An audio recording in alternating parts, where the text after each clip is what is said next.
time for Cigar Talk, the fastest growing cigar show in the nation. Welcome back to Cigar Talk. I'm your host, Rob Jones. We've got Brian Falconer, co-host of Cigar Talk here at The Leaf. How you doing, bro? Hey, man, we doing good tonight, I mean, bro. look around. Good. We're at The Leaf. Yes, sir. And I mean, I don't know about you, but I mean, dude, this is the home away from home. Oh, most definitely, man. And I'm going to go ahead and preface right now. Oh, my God. Here we go. We've had a weather change in this area, and so my nose is twitchy. Do you get that? I definitely got it after all that wind. Oh, man, dude, last night I went to bed at 7:30 because it rolled into town, and I mean, I just felt like shit. Got you. And, dude, I went to bed at 7:30. I woke up at 10:30 and thought I had COVID. I thought I was going to die. And I was like, this is it. It's all over, folks. Yeah, but then I woke up this morning and I was like, I ain't got COVID. Yeah. I feel like a rock star. You know what I mean? Yeah, because I felt that way. I took me 3 Benadryl and a shot. Dude, I don't know how you I take 1 Benadryl and I'm out like a stuck pig. I had to go to sleep. I had to get knocked out. I took 3 Benadryl and got me a shot of Woodford Reserve. Yeah. 5 to 10 minutes later, I know I laid down, and I remember waking up this morning refreshed, able to breathe. Yeah. I was like, oh, this feels Dude, going good, man. into the weekend thinking that you're sick is not fun. So, Not at all. Not at all. Especially not a 3-day weekend. right? You give me a 3-day weekend and I walk into it sick. Oh, we have a problem. We have a problem. And Yeah, nobody's first of all, going to it like sucks to me. go back to a 2-way. Oh, dude. But I felt better this morning and I realized it was just allergy, so I'm good. And I can see you're good. Yeah, I feel a lot better. I had a long day, but the weather here sucks. You know, I think it was in the low 40s and the wind was blowing about 30. Dude, I hate days like that. You know what I mean? I know the wind was blowing hard. I had to take my wife somewhere today in the truck, and it pushed me across the highway, and I was like, I drove over to Sweetwater today. I had to go check on a couple of things, and dude, driving over there sucked. It was just like a beat down. Yep. So, the more I turned left, the more it pushed me right. I was like, hey, "Get so outta let's here." tell everybody what we're smoking today. I'm going to go first. I'm smoking the Arturo Fuente Chateau, and it's the Maduro. And this is, I believe, the Petite Corona, or it's a really damn small Robusto. You pick, people. Anyway, what are you smoking, bro? Man, I'm smoking the Filthy Hooligans Black Market. I see. How are you liking that? I'm loving this. Do you really? I know you don't like Candelas. I don't. know, In fact, I gave mine away. yeah, I saw you. I gave it to yeah. Folks, whenever I gave it away, he was like, "Hey, is that yours?" Like, wait a minute, you sure? He's like, no, yours is still in the lock. I'm like, okay, I'm good. So we had a special guy that does a badass mobile lounge. It's called Castillo Mobile Lounge. Have you seen it on Instagram? Anyway, the dude sent a couple of coffee mugs. Oh. He sent some coffee beans. Oh. And that's where you got the Wanderlust. Oh, thank you. Now, let me ask you this. When someone tells you that somebody sends you a Wanderlust, you're like, I was ecstatic. Then the first thing came to my mind, hold up. what'd you do for it? Yeah. Or are we going to jail for it? And he was like, no. So on a scale of like 0 to 40, damn, when 140. someone says this dude sent you a Wanderlust, how excited do you get? I was about a 30. 30? Yeah. Good, because that's about what I thought you would say. Okay. And that's why he also sent you a Black Irish, but that one didn't make it. It crashed and burned on arrival. Like, it landed, it kind of came in tail first. Nah. Don't lie to me. Now, like wait a minute, man. wait a minute. How about that Wanderlust? You trying to take me back to the Wanderlust to get me off of it? No. What really happened to the Black Irish? It looked like someone had, like, damaged our package. And, I mean, when I opened it up, that sucker was, like, busted in half. I took pictures. You didn't show me the pictures, though. No evidence. I'm going with it may have gotten smoked. You know I would never. Come on now. Everybody that listens to this show and watches this show know that you will. Never is not in that conversation. Okay, I'm going to be honest. It was damaged. I mean, after. I mean, I'm not even gonna look at you now. After that sucker was good and got damaged. Someone burned it alive. That's what I'm trying to get out of you. You know what's funny is the guy who sent it to us, and his name's not Corlito, or whatever I said earlier. Here he goes, killing somebody else. Corlito. Julio. Where's Julio? Julio's over there. So, anyway, he sends a message and said, hey, this is for you and this is for Brian. And I was like, thanks, man. Apparently you don't know how it works. Thank you. It goes to your address. I will not get it. I mean, but you like the Wanderlust. Oh, yeah, and I love the Black Irish, too. I love the Black I Irish. know. I didn't get one of those. I got something else. No, you got one of those. I didn't. No, you got one, but it wasn't yours. Right. So, hey, it's all fun and games. No, it ain't fun and games. Oh, man. You know what? Zeka, when he sends stuff, he's like taking no chances. He's double, you triple, gotta have quadruple wrapping. He makes sure you're gonna have to work hard to get into it. Yeah, that's for sure. What do you? You know what? We got a new guy behind the camera tonight. It's not Larry. We got Tim Rickman. Tim Rickman's behind the camera. And a dude has got a glass. He's got to pour this out of this world. I was like, look how much booze Tim poured himself. And he's like, no, Larry got that for me. I'm like, you're in for a good time. So, anyway, tell everybody what we're drinking. We're drinking the old Buffalo Trace. Cheers, bro. Yes, sir. Cheers. I want to have my... Come on in there, Larry. Come on in there, Tim. We got to do it right. Cheers. All right. So, anyway, I haven't smoked one of these Chateau's Maduros in a long, long time. Uh-huh. How is it tasting? So far, I really haven't gotten anything out of it, but, we've been busy jacking around here, so I haven't, got to that point where I'm going to start enjoying it. Okay. You know what I mean? When you're busy... Are we ever busy? Oh, well, I'll have to say this. Am I ever busy when we tape Cigar Talk? You, on the other hand, we started in a different area. You see that bar back there? That's where we started. Yeah, and that didn't work. It didn't work, so he had to remove it. And our producer for the night said, I said that about 3 minutes ago. Hey. What he should know, because me and this guy have been best friends for 37 years, coming up on 38. Wow. And we've lived together in 2 different cities. Uh-huh. And he knows no matter what anyone tells me, I'm going to figure it out my way. On your own. It's going to be the hard way sometimes. It'll be the easy way sometimes. But I'm always going to do it my way. Mm-hmm. Like Frank Sinatra. It winds up being somebody else's way that said something before that he didn't hear. Selective hearing. It doesn't always pan out that way. There's sometimes I find another way and I'm like, nope, that's how I want it.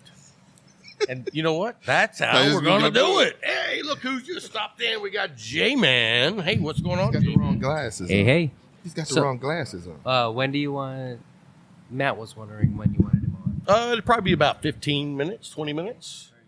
Hey, guys, we have a sponsor called The Leaf. Go by and check them out. But also, you guys don't know, this dude just pulls out all the stops for his customers. Tell the truth. And, I mean, it doesn't even have to be cigars. Nope. I could be like, dude, my shoelaces broke. He's like pulling thread out of a car seat, and within 5 minutes, I've got shoelaces. No, you said your glasses were broke. He pulled out rebar and fixed them. Right. These are not my regular glasses, and I pulled out a pair that, the old standby, and when I pulled it out, it looked like someone had got bored and just wrapped black tape around one of the arms. I wonder who. Yeah. It was terrible. But anyway, so... he fixed them for me. I can wear these until I get my lens replaced. And did I tell you why I lost my lens? Yeah, you told me. The dog pooping. No. The dude's shitting in the house. This was it. Dude, he's 10 years old. He's never done that. He's 70 now then, man. I don't care. He's geriatric. I told my wife, I said, from now on, if that happens, he's going outside, and if he doesn't knock it off, I'm going to lock him in the laundry room, and that's where he'll live. And if he keeps going in there, I'll knock him in the head. I mean, and you know what? For all you Hannibal. We don't want you eating up the Hey, no. For real. All the people who are concerned about my dog. It's well taken care of. Yeah. It is. And I mean, it's way overdue for me to beat the ever living out. And he won't. He won't because Ferb lives well. Oh. He lives well. It's like having another kid. You know what I mean? It's like having another kid, and Now, here's I don't Jay. want another kid. Well, you got one. Ferb. Now, there's Jay. Yeah, boom. I told my daughter, I was like, I'm just waiting for him to die. What did she say? That's not very. I'm like, I knew you know it. what? Take him home. And she's like, no. Right. He can't be on my lease. You can't. You got to take him where you go, or you can't go anywhere. And now, because it dropped down in the 20s, he's like, I ain't going outside the shit today. I'm going to do it in the house. Yeah. And you know what? He knows. Did I he? mean, he knows. Oh, he knows that I don't play around with that. I got you. Anyway, what do you think about that Buffalo Trace Man, with that you know, cigar? you know. I don't know that I would like that cigar with any bourbon. Why? I'm not a Candela guy. I know that, but if you were, you'd understand how these do match. They pair together well, man. You like, okay, I'm just still not a Candela, man, so don't even talk about it. I hear you. Did I show you my other stick I'm going to be bringing out probably after the break? No. The old Le Bijou 1922. I was like, you know what? Because that's a pretty like medium plus. Mm-hmm. This is a medium rocket. Mm-hmm. You know what I mean? Because it rockets right by Solid. full. Yes. Yeah. Yes. So It takes it very far. what have you been doing this week, man? Man, working, bro. Working. You know, COVID. You had a busy week. Yeah. I actually had a pretty busy week too, dude. Let me tell you something. And I know that you guys have to do this too, but you know, when you work for any organization that is large scale, there's training protocols. That's correct. Well, I missed a training thing that was due on December 31st. And I had seen it on my to-do list, and I was like, yeah, I'll do that when I get off vacation. Anyway, just completely, I just blew it. Uh-huh. I didn't, and I get a message from my boss like, hey, man, you didn't do this training. You need to knock that out. And I'm thinking, okay, I saw it. It's on a certain subject, and it'll take me maybe an hour. Yeah. It's a 2-week course. Wow. Yeah. I'm like, dude, this is not like knock it out and be done. And Online 2 weeks? Yeah, and it won't let you like just keep going. Like when it gets to a certain point, it's like, okay, you're all done for the day. Wow. Yeah, I'm like, No, I couldn't know. yeah, that was a surprise. I've Yeah. never had one like that. Usually they're always like, do it until you're done. Yeah. And I'll just stay on it until I'm you done. get it done, This yeah. one won't let you do it that way. We have only one course that is really a headache, and that's the defensive driving course. It is online, and it's one of them that you can't speed through. Oh, yeah. My wife just did one of those. Yeah, you get to a certain point, and you're like, okay, you get done with it too fast, and it tells you, okay, you got to wait before you go to the next section of it. Right. I'm like, why? It takes 6 hours to do this, Yeah. and it makes you take 6 Yeah, hours they to won't do let it. you do yeah. it fast. Oh, and I'm like, man, I take pursuit driving with police department. But you could do like an hour here and an hour there. But what people do is they wait till the last day No. and then they're just stuck. No. See, we have set days that you have to have training. So you have on your day of training, you take all your training and get it done. And on this day, you only have that one course. And it's like, oh, come on. I know this is more something else I could be doing right now. Like what? Anything but taking this, I could be sharpening the hoe. getting ready. God, man. But anyway, that's just the way it is. But this week, what hit my office more than anything was COVID. Oh, yeah. I had people come in. My so-and-so is in my house has it. Well, you need to last leave. week my daughter had it. This week my wife had it. And we separated. She stayed in the guest bedroom. Don't worry, Tim. She cleaned it today. But it was like, dude, but I'll tell you one thing. So yesterday was the day she was like, I'm all well. Okay. And I was like, you test? She's like, yep. I'm like, okay, cool. Yeah. So I don't know, 2 hours later, we're both in the kitchen. She leans over, I kiss her. And then we go in the dining room and I see her test and it's not negative. If it's still positive. And I'm like, get away from me. So that's why last night I was worried that I might have COVID. I was like, and you know what I said? When I went in the kitchen, my wife was like, I'm afraid you may have COVID. And I'm like, yeah, and I'm afraid you may gave it to me. Because you're not going to let her go. I asked. To get away, I asked, were you ready? He's like, nah. But yeah, I had people come to work. Oh, so-and-so in my house had it. You leave, they go get tested. I'm positive. I'm like, what? Right. Why did you come to work? Now I got other employees I got to worry about now. I got to close my office down. It was just so last y'all week was are too much. still on full alert. Yes. That's not the way most people are handling it now. Because the CDC says if you're vaccinated, you don't even have to quarantine. Yeah, you don't have to quarantine now. But the point is, we deal with the public. Right. So I have people coming in all time of the day. That's like my shed. Nobody wants to wear a mask. Right? Just like the shed. And they're coughing and sneezing. They got the little kids and they... No, there ain't no kids allowed. Oh, God, man. It's just like, okay, so... And me, I try to clean as much as we can, but, you still can't clean everything. And then they have the disinfecting person come in and let me tell you, everywhere. hey, we're in just a minute, guys. We're gonna take a little break, and we're gonna bring on a coach that is pretty successful. Yeah, and he smokes cigars. In fact, he smokes a ton of Celebration cigars because he smokes a cigar after every game they win. But anyway, it's one of what's his name? That dude that owns this place? Jay's friends, and he's in town, and we were like, you know what? Let's get him on the show, see what it's like to be that level of football coach. Of success. Right, because, tomorrow we're going to see the Cowboys successful. Anyway. It sounds like we should bet something. And I ain't betting nothing with nobody. How about... Nope. I'm not even looking at you. You don't gamble? I'm not gambling on this. Why? I'm not. I'm just thankful that my team made it to the playoffs. I am. So are you saying you don't have any confidence in them? I got confidence in them, but I'm not playing. Thank God. Yeah. If I was playing... Old man goes down again. If I was playing back when I could play, if I was playing, I'd bet. Even though that'd be wrong, but I'd bet.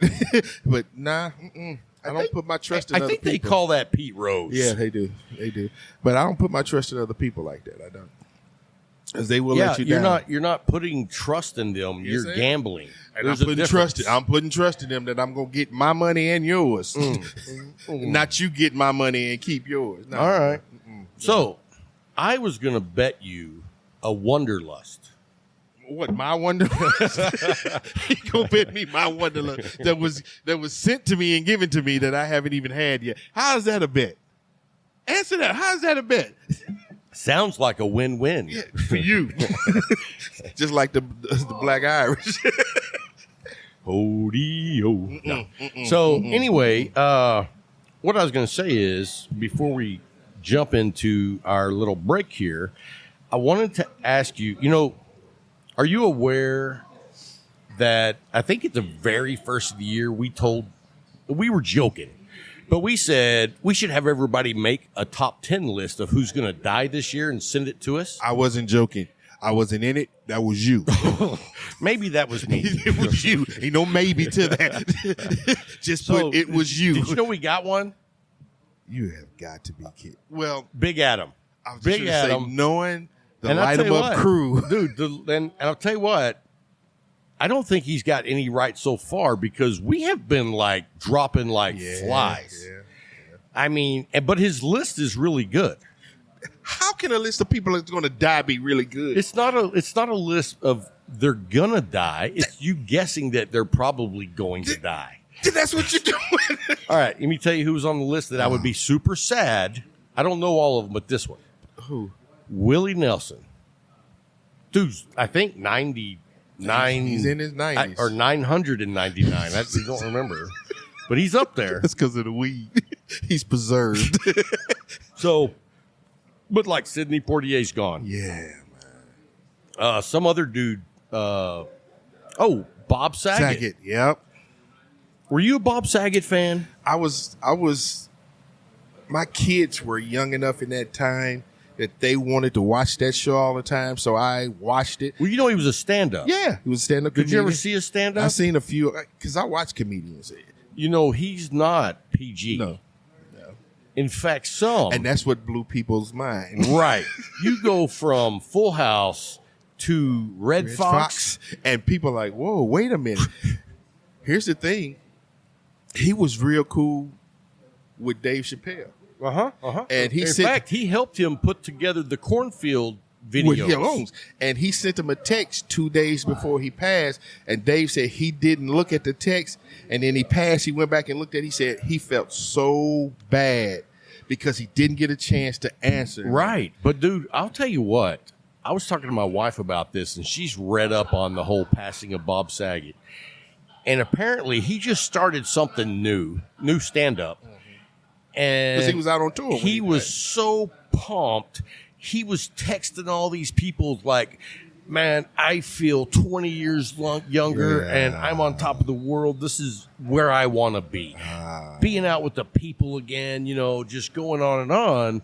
And boom, he went out the way we all hope to go out. Yeah, on top. Well, On top and not just that, enjoying but yourself. like when they found him, top. dude, he was laying in bed with his arm like this. I did like, not know dude that. was saying Pledge of Allegiance, and bam. You know what I'm saying? He said he was playing the Pledge of Allegiance. I don't know if he was saying it or if he was listening to it, but that's what I'm guessing. He was in the indivisible part. Yes. With liberty. Oh. Ain't no justice here. So, no, hats off. That you know he man. was a big-time cigar smoker. Oh, yes, he was. You know, Yes, he was. that's one of those dudes that he was just one of those people that really had friendships. He lived and enjoyed his Yeah, life. he really did. Lived and enjoyed his life. So anyway, hey man, we're going to take a quick break. And when we come back, I think we're going to have a guy named Mike or Mitch or Mitch Max. We're going to have a dude that his name starts with an M. I promise you that. He murders everybody's name, man. Hey, man, don't go anywhere. We'll be right back after a quick break.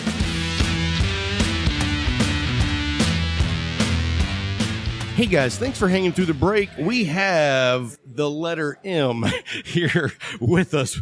Tell them what your name is, Bob. All right, my name's Matt Billings. Matt Billings. Yes, sir. Hey, so I know you and Jay, like, go way back. Yes. Like, how did you meet Jay? I met Jay in college, actually. We're fraternity brothers. So I pledged him into our fraternity. So you were there first, Yeah. and you brought him in. Yes. How bad was the hazing? We know Hayes. Hayes is I'm illegal. sorry. You know yeah, Hayes. yeah. You know what I mean. How was the fondling? Well, you don't really do that either. Man, I don't know what school you went to, but down in Lubbock. No, I'm just kidding. Right? How was Jay back in college? Because, I mean, you know Jay now. And, like, Yeah. Jay is, like, one of the best humans I know. Right. He was kind of the same in college, except for during pledging, he didn't like me a whole lot. And at one point, he actually plotted to kill me. Wow. So, yeah, he drew up statistics and everything of my house and all of that and had my class schedule down and everything. So he really thought it through. Wow.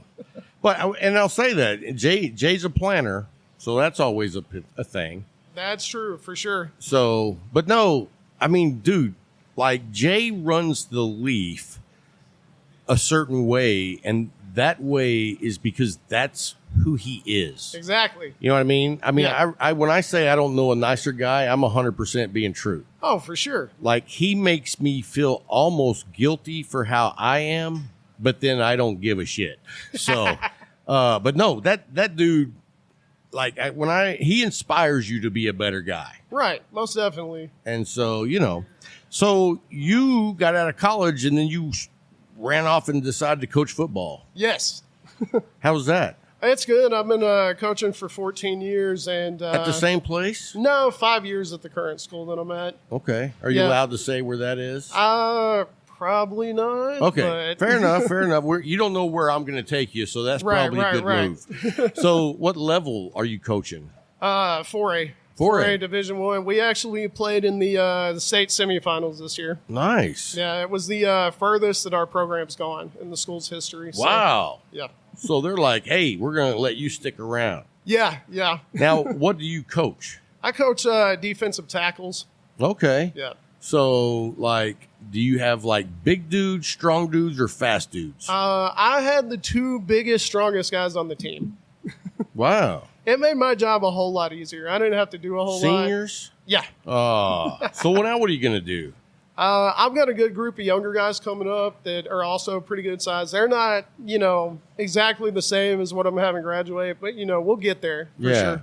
Well, I mean, the thing about it is usually when you're, and I'm not any kind of a coach at all, but I would think that even though they're not the biggest and strongest, they have certain skills that the other guys might not have had that you can tweak and, have them another advantage in a different way. Yeah, most definitely. These guys that I have coming up are going to be a lot faster, so they're going to be able to maneuver around a lot quicker than the guys that I had. Because my guys that are about to graduate were both, They're hole pluggers. Yeah, 6'3", 270, 280-pound guys. So, wow. Yeah. Yeah, when I was a kid, dude, like a defensive lineman weighed like 210. Exactly. Yeah. And now they're just massive. Yeah, it's crazy. We were watching some state ball last year when it was down at the Cowboy Stadium. Right. Dude, they had some players that were like 6'4", 305. Yeah. Running down the field. And I'm like, holy crap, high school. Yeah, there's some freak athletes now in high school football for sure. That's somebody like messing with jeans and shit. So how often do you get to smoke a cigar being a football coach? Pretty often, actually. I've got a couple of humidors at the house, and there's a local shop in Wichita Falls where I live. So, what's the name of that shop? GNR. Okay, because Larry's gone by there a lot when he's up there. He says it's a good bar. It is. I mean, it's like everybody knows everybody, and if you don't know, then they're going to give you BS like a good bar should. Yeah, exactly. And so how long have you been hanging out over there? All 5 years? Yeah, all 5 years. Actually, when I went on my first date with my wife before we got married and all of that, we went there as part of our first date. And nice. she had never been to a cigar shop, and she didn't really want to go, but she was like, well, Does she smoke cigars? No, she doesn't. Okay. She doesn't. That's always a good thing. People are like, wouldn't it be cool if your wife smoked? And I'm like, I can barely afford smoking what I afford. Exactly. So, Yeah. and I don't want to share, as Bryant could tell you. So anyway, where do you go from where you are now? I mean, are you hoping to stick around at that school and just stay there? Or you want to move up? Or you want to go to a whole different program eventually? Well, I've already been a head coach in the past. I was a head football coach for 3 years previously. And that was at the smaller level, at the 1A level. So, I could eventually see myself being a head coach again. But right now, I'm fine being with a big school, being as part of a big program. Plus, we're supposed to open up 2 new high schools within like the next 3 or 4 years. So, right. Yeah, my wife's from the area and she wants to stick around. And we've got our first kid on the way at the end of April. So, Oh, wow. Congratulations. Thank you. Appreciate it. So what got you into cigar smoking back originally? What's funny is in high school, me and a bunch of my buddies got into mafia movies. And of course, in the mob movies, everyone smoked cigars. So we were like, you got to be like the guys in the mob movies. So we all started smoking cigars and would hang out. Now, how old were you then? 16. Wow. You go way back. Yeah. So, for sure. do you remember what your first cigars were? Oh, it was probably something cheap, honestly. I mean, do you remember where you got them? I probably had a buddy of mine that was a senior go buy them for me. So, Yeah, because, I didn't smoke cigars back in those days. I didn't start smoking cigars until I was in my 40s. Right. And so I can't imagine, like, you didn't know. I didn't know shit. I know you didn't know shit. You were just like, let's smoke cigars. Yeah, exactly. Very cool, man. So where are you wanting to be career-wise in, say, 10 years? Let's see, I'll be 50 in 10 years. So the way that it worked out, I went to college for like 7.5 years. I was on the extra long plan. Right. Yeah. So when I got into coaching, I was 25, and we have a certain amount of time where you can retire. So I'll be able to retire at 51. So I'll be close to retirement already in 10 years. Wow. So, like, you took the long way. I did the short program. When I went to Texas Tech, I was in and out of there in one semester. Oh, It was a hell of a semester, too. oh, I'm sure. Yeah. Talking about Texas Tech, I've actually got one of my old high school teammates was the interim head coach for the Texas Tech football game or football team this year. Oh, really? Yeah, Sonny Cumbie. I remember when that happened. It was, I'm not a huge Texas Tech football fan, and Right. it's not because I don't want to be. It's because they don't want anyone to be a fan. You know what I mean? It's like, if you, just for a second, if you think about being a Tech fan, they kick you in the balls. Because they don't win, they hype. Right. They're like the Dallas Cowboys in a lot of ways. Are you a Dallas Cowboy fan? No, I'm not. Really? Not at all. Really? So who are you a fan of in the pros? In the pros, I have two teams that I root for. My main team is the Baltimore Ravens. Okay. And then my underdog team, who are terrible, is the Detroit Lions. Wow. Yeah. Those really, record-wise, neither one of those teams were that good. No, they weren't great Baltimore this year. has a lot of talent, but they just didn't put it together this year. The Cowboys, and I'm a Cowboys fan, I'm just not a nut job. Right. Like, You're a realist then. yeah, big time. And, like, I didn't even watch the last game because it was like there's zero benefit of winning or losing this game. Right. And first of all, I was like, I don't think you should have all your starters in going into the playoffs, but because this is a 17-game season. Yeah. 16 games, you want to keep them, like on a roll. But at 17 games, that's a lot of games. Yeah, definitely. We ended up playing 15 games this year. That's a lot. We were lucky to not have a lot of injuries to key players, so that's why we were able to make it so far. Yeah. And so, anyway, with the Cowboys at the beginning of the season, they completely blew away my prediction. Right. I had predicted them to go 9-8, and they ended up like 6-4. Yeah. So, no, not 6-4, 12-4. Yeah. So they had a good record. But if you watched them play, they did not kick ass like the last 5 or 6 games they won. They came out and like looked trashed. You know what I mean? And it was like, Yeah. You're not going to do shit in the playoffs if you think you're going to come out and win and not play as a whole unit. Right. For sure. I mean, if you got like a quarter of the team playing good and the rest not, it doesn't matter. Yeah. You can't sprinkle in a few good guys. Yeah, we had times like that this year actually during our season, and it would be some guys would play really well and then have off games. And like I said, the guys that I coached in my position spot, when they would have off games, we'd give up more points than we should have because we were holding people to like 14 points in most games. And then my two guys would have an off game, and then, we'd give up 20-something or maybe 30 points. So did you play high school ball? Yeah, And what did you play? I played linebacker. Okay, cool. Yeah. I played linebacker until I got moved to defensive end, and that was the greatest position on the team. You had one mission. You didn't really have to know anything except kill that dude. Exactly. We actually sent a kid to TCU last year to Nice. to be a defensive end there. So Very nice. we also have a running back that's at TCU as well, and our current running back, who's a junior, he's got about 7 or 8 Division I offers right now as well. Damn. Wow. Yeah. Anybody going to Tech? They not currently, but they did offer one of our wide receivers this year. So he's a junior. He may end up there next year. It's hard to tell. And with Tech, like right now, the changes that they're going through, I mean, you don't know if that's a good choice or not. Exactly. My deal with Tech is I was a big Mike Leach fan. Yeah. Because, he brought it, and that was the most excited we ever were, the closest we ever got. I mean, we were in number 2 position one year for a little while, and then we got our asses kicked by Ohio State. Right. Like 66-24, some bullshit like that. But anyway, Leach.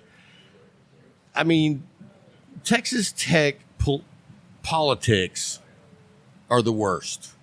That's why they can't get a coach and keep a coach. Well, and I remember after the Leach situation, where I was working at the time, one of our coaches, his son was going to school at McMurray. And it was when McMurray had just hired Hal Mummy to be the head coach. And Hal Mummy is who gave Leach his beginnings or whatever. And then how about that douchebag that's a coach down for Texas for the basketball team? Dude, he takes them all the way to the dance and then takes the big check down in Texas. Yeah. I mean, that's not surprising, though. No, it's not. But, I mean, that tells you that, how come Tech didn't pony up? You know what I mean? Yeah.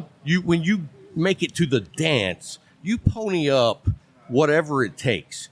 Exactly. And the deal with Leach, though, we're on the phone, right? We get on a phone call, and we're talking to Hal Mummy, and we're like, well, what's going on, Hal? What do you think about McMurray? And he goes, I'm not worrying about that right now. I'm on a beach in Key West drinking margaritas with Mike Leach right now. And we were like, wait, what? So we're talking to Leach and we're talking to Mummy, and Leach is just like, oh, yeah, it was BS how they did me, blah, blah, blah. But I don't care. I'll go someplace else and make a whole bunch of money. Dude, he did, too. I mean, I think he went to, Washington State and turned that program around. And now he's somewhere else, isn't he? He's at Mississippi State right now. Yeah, that's right. And, dude, Mississippi State and Ole Miss, that's a hell of a, battle going on. Well, and you mentioned Ole Miss. Lane Kiffin's the head coach there. And, really? Yeah. I did not know that. Yeah, he's been there for 2 years now. And I coach defense, but I was an offensive guy for a long time. And I think Lane Kiffin's a really good offense coordinator. He's got a great offensive mind. So I like to give this guy on our coaching staff hell about it because he hates Lane Kiffin. His family played at Tennessee and all of this stuff, and you know what happened. Now, wasn't Kiffin the head coach of the Raiders or somebody and got fired? Yeah, he's gotten fired a couple of times, but this guy I work with just hates him, despises him, so I always bring him up to him. I don't know nothing about him, so, but, having Leach and Kiffin going against each other down there, that should be fun. Yeah, and the thing with Leach, though, being at Mississippi State that was kind of cool, you were talking about Tech, is Texas Tech and Mississippi State played each other in a bowl game this year. Oh, really? Yeah, and Texas Tech ended up winning 28-7. Yeah. So we were talking about that because, like I said, my classmate he played football at Tech and then became a coach there. That's cool. So he ended up beating him. So I said, the student beat the master in that case or whatever. Right. So what did you think about Cliff Kingsbury? Cliff Kingsbury, I've actually hung out with Cliff before. Yeah. So, and he's a good guy. I think it's hilarious that they have this deal about how he's such a good-looking dude and everything. Everyone loves Cliff Kingsbury, and they always talk about that in football and everything like that. But he was a good dude. Well, I thought it was hilarious, basically, that Tech fired him, and he gets a job somewhere else. And are you going to hand me this? Oh, thank you, sir. I thought it was funny that he got fired, and then he got another coaching gig, and then before he went to that gig, he was the head coach of the Cardinals. Yeah. And it was like, I didn't think he was ready for that, but, what do I know? Well, I mean, he's doing a great job there. We were having one of our conversations in our coach's office, and they were saying, Kingsbury's going to take the OU job. He's going to be the head coach at OU. I said, why do you want to be the head coach at OU when you're with the Cardinals right now winning? Right. And I mean, I don't know, but the money seems like way higher where he's at versus now. But when you get into those schools like OU, that's money. Yeah. They pay pretty well. I know Lincoln Riley left there to go to USC, and they like paid for his house. Like he was building a house in Oklahoma, and they were like, "Hey, we'll pay to finish it, and then we'll build you a house out here in California."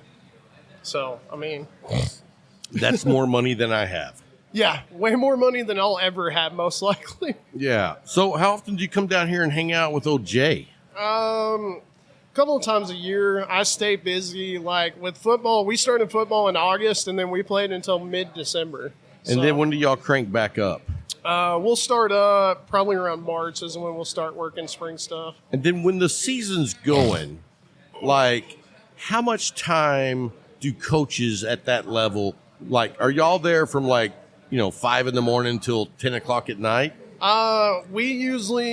We work 7 days a week during football season, and I'd say we probably put in about 90 hours a week. So you get to work at regular time, like 7 o'clock in the morning, and then we have practice and everything, and we finish up around like 8:30 usually. So Yeah. So by the time you get home and eat, it's time to go back to bed. exactly. Yeah, and that's something that, I think a lot of sports fans, they want to say, oh, I would love to coach. I would not want to coach because I think that the amount of time it takes, because you're dealing with however many people are on your roster and everybody has a job to make sure that they're getting the best out of them. They're teaching them what they don't know and making them better at what they do. Dude, that's an all-day, everyday job. Yeah, most definitely. I think from freshman level up to our varsity team, we had like 94 kids or something like that. Wow. So, and then in my position spot, I think I started the season out with like 14 kids. So, I mean, you got to work with those 14 kids a lot. Right. And I mean, you get 14. Are there 12 really good ones and 2 you're like, yeah, I'd like to get rid of those 2, but they won't let me? That usually happens with anything, though, really. In Right. sports. Yeah. So you have the kids that are in the cream of the crop, then you have kind of the middle, and then you have the kids that are out there playing for fun and stuff like that. But, And then do you look at it as even the 2 that are, here to be on the team, how do I make those guys better so when they do get called up in an emergency, they are effective? I mean, you just have to coach everyone the same, obviously. So you can't go, oh, I'll work these guys harder because they're my better guys. I just try and treat them all the same no matter what. I got you. Yeah. Cool. Well, hey, man, thanks for taking the time to swing by. And you've never even heard of Cigar Talk. And next thing you know, he's on the show. So thanks for coming on, man. And hopefully we'll see you around sometime, bro. All right. Sounds good. Thank you. Thanks, Mr. M. Welcome back to Cigar Talk. We just had the Big M on the show. Yes, Happy sir. birthday. I forgot to tell him happy birthday. He's 40 years old now. Yeah, man, I remember. What a 40. young pup. I remember 40. I don't. I do. I wasn't that far gone yet. Really? No. I was on the other side of craziness at 40. I was still just right down in it. Nah, Oh, Jeff Richardson and me down in Houston. say it was a different world. Yeah, it was something. It was good times. It was the best of times. It was the best of times. So there was no worse. There's no worst. But no, hey, Buffalo Trace. Yes, sir. Yes, sir. So what do you think about recording at the Leaf? Hey, it's great being in the atmosphere. I love recording at the shed because that's where we've been doing it all the time. So it's like that's home. But then to come here, totally different. totally different. It's a different atmosphere. It's a different feel, and it's a good one. Yeah, It's it a really good one. is. In fact, you know what I was thinking? I would like to do it again in the near future, Uh-huh. but instead, like me sit there and you sit there where that chair is. Okay. That way, that is the background too, because that's a great background. That's a great mural. And for you guys who don't know, that's the mural on the wall in the Havana Room, Uh-huh. and each one of these guys is a guy who used to hang out here, Mm-hmm. and out of a tribute, they've had them put their portrait on the Memorialized. wall. Yeah. And all of these guys have passed except for one, two. Yeah. You've got Bill which is right. Whoop, right. That's Bill. And then there's Dr. Bill. Remember Dr. Bill? Yeah, man. Dr. Bill was cool, man.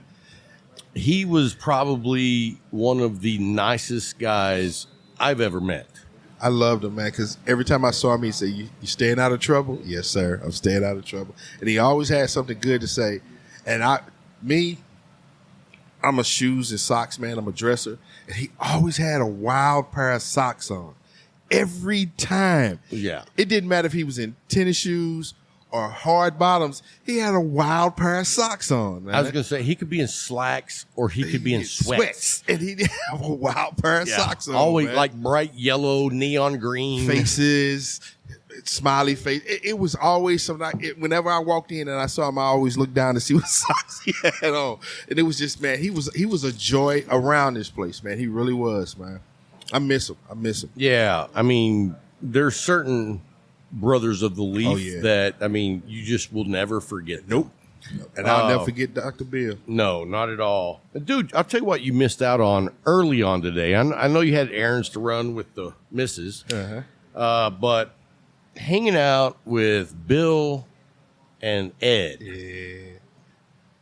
You know, that is, wisdom. I posted on Facebook and I just said legends. Yeah, because that's who they are. Because, I mean, when you're pushing 70 and 75 and have been in certain environments and come out successful. Right. And are not stingy with that information. Will give you anything you need to understand where you are and where you can be. That's what I love about Ed, because he has a particular way of giving you information. And if you listen, you pick it up. But if you're playing around, you're missing it. You know how he'll do. He'll just laugh at you and walk off. He'll laugh at you like, yeah, let me tell you something. And walk off. So early on when we got here this morning, Larry was already sitting in his regular chair. I was sitting where Carlos is. Oh, you said his name right. And anyway, I went up to get coffee and I said hello to someone. And then when I came back, that person followed me. Oh, okay. And they sat down in the area. And I said to him, I don't want you to think I'm being a dick. But here it comes. I just want you to know up front that this whole area is reserved for a faculty meeting. For the faculty meeting. So when the old guys show up, you're going to have to get up and get out. And he said, oh, no problem. So Bill comes in and sits down where Larry's sitting. Yeah. And we're talking. And then Ed shows up and he's sitting in this chair. And so I'm like, and so he scoots over one instead of two. Yeah. Like, you know, the couch has 3 cushions. He moves over to the middle one. And Ed sits down, and I'm like... Wait. It's just like when you go in the restroom. Don't go to the urinal right next to me. There's 2. Calm down. I mean... Give me some room, bro. Give me some room, unless man. we're really good friends. And even if we're really good friends, step off, pimpin'. Step off. So I was like... Who? You know, I'm like, give him some room, bro. So Ed, first of all, Ed stands for a long time, and I'm like, does. Ed, sit down. Yeah. He sits down, and then I'm like, you know, move. And I'm like, Ed hasn't had that much affection in a long time. Be careful. He's old. So anyway, the dude never moved. Wow. And at one point, Bill is telling us a story that has to do, and you know Bill reads a lot of philosophy. Yes, he does. And he's telling us this comparison on today's world with a philosopher from way back. And he tells us all this, and it's very interesting. And we listen. And anyway, then we move on to a different subject. And the kid says, hey, what'd you say about technology and religion? And I was like, dude, if you're not paying attention as we go. You don't get to say, Don't stop what did him. you say? Yeah, don't stop him. Let him keep going. And so he goes, no, I'm serious. And Bill goes, are you serious? You want me to repeat? Listen. Listen. And then he's a professor, too. So that is his thing. If I'm giving you information, listen. Now, if you're listening and you have a question, fine. Yeah. But don't not listen and then chime in and go, what? What did you say? Nothing. Story's over. Nothing. Nap time, son. Yo. Oh, man. It was a good time. And then, Ed comes down here and he's got a bottle of George Dickel 15 year. He blessed you. Yeah. When I got down there, that bottle was gone. Was it? Yeah, it was gone. It was gone. To be fair, it wasn't full when it got here. But it wasn't full at all when I got here. Well, to be fair, you did get here pretty late. Yeah. I mean, what time did you get here? Like noon? Yeah, it was noon. Yeah. I mean, you can't expect. Yeah, I know. I understood. I was just amazed that everybody was still here when I got here. I pulled up. I was like, oh, they're here. Let me hurry up and get in here before somebody leaves. And it was just sitting down with Bill Steele. And he came over here because all of the area over there was taken up. And I sat where you're sitting now. And he came over here. And then you came. And then Larry came. And then the conversation started up again. Right. And then Ed came and said, and I was like, those And you two know what? dudes- And you know what I figured out while we were sitting at this table? What's that? It's a lot easier to hear each other 'Cause you're here. closer, yeah. When you're like sitting where Larry normally sits and someone's sitting in that chair over there, it's not always easy to decipher what they're saying. Especially when you got music playing and people talking. Hey, What's going Tim, can you bring that bottle of Buffalo Trace over here? You say, I need a refill. Oh, Larry's got it. Larry's got it. The bartender has it. Yeah, he's gonna like, need I'm to- low too. So hey, let's jump into our pick six of the week. Hey, no problem, brother. I have a very good list, and you know what? I won't say it's not the best that I've ever had. Okay. but it's good cigars. Okay. And that was something that I was talking to that young man about earlier when he was here, and he was like, I may be wrong, but I really, really enjoy like the factory smokes. And I was like, yeah, you're wrong. You're very, very wrong.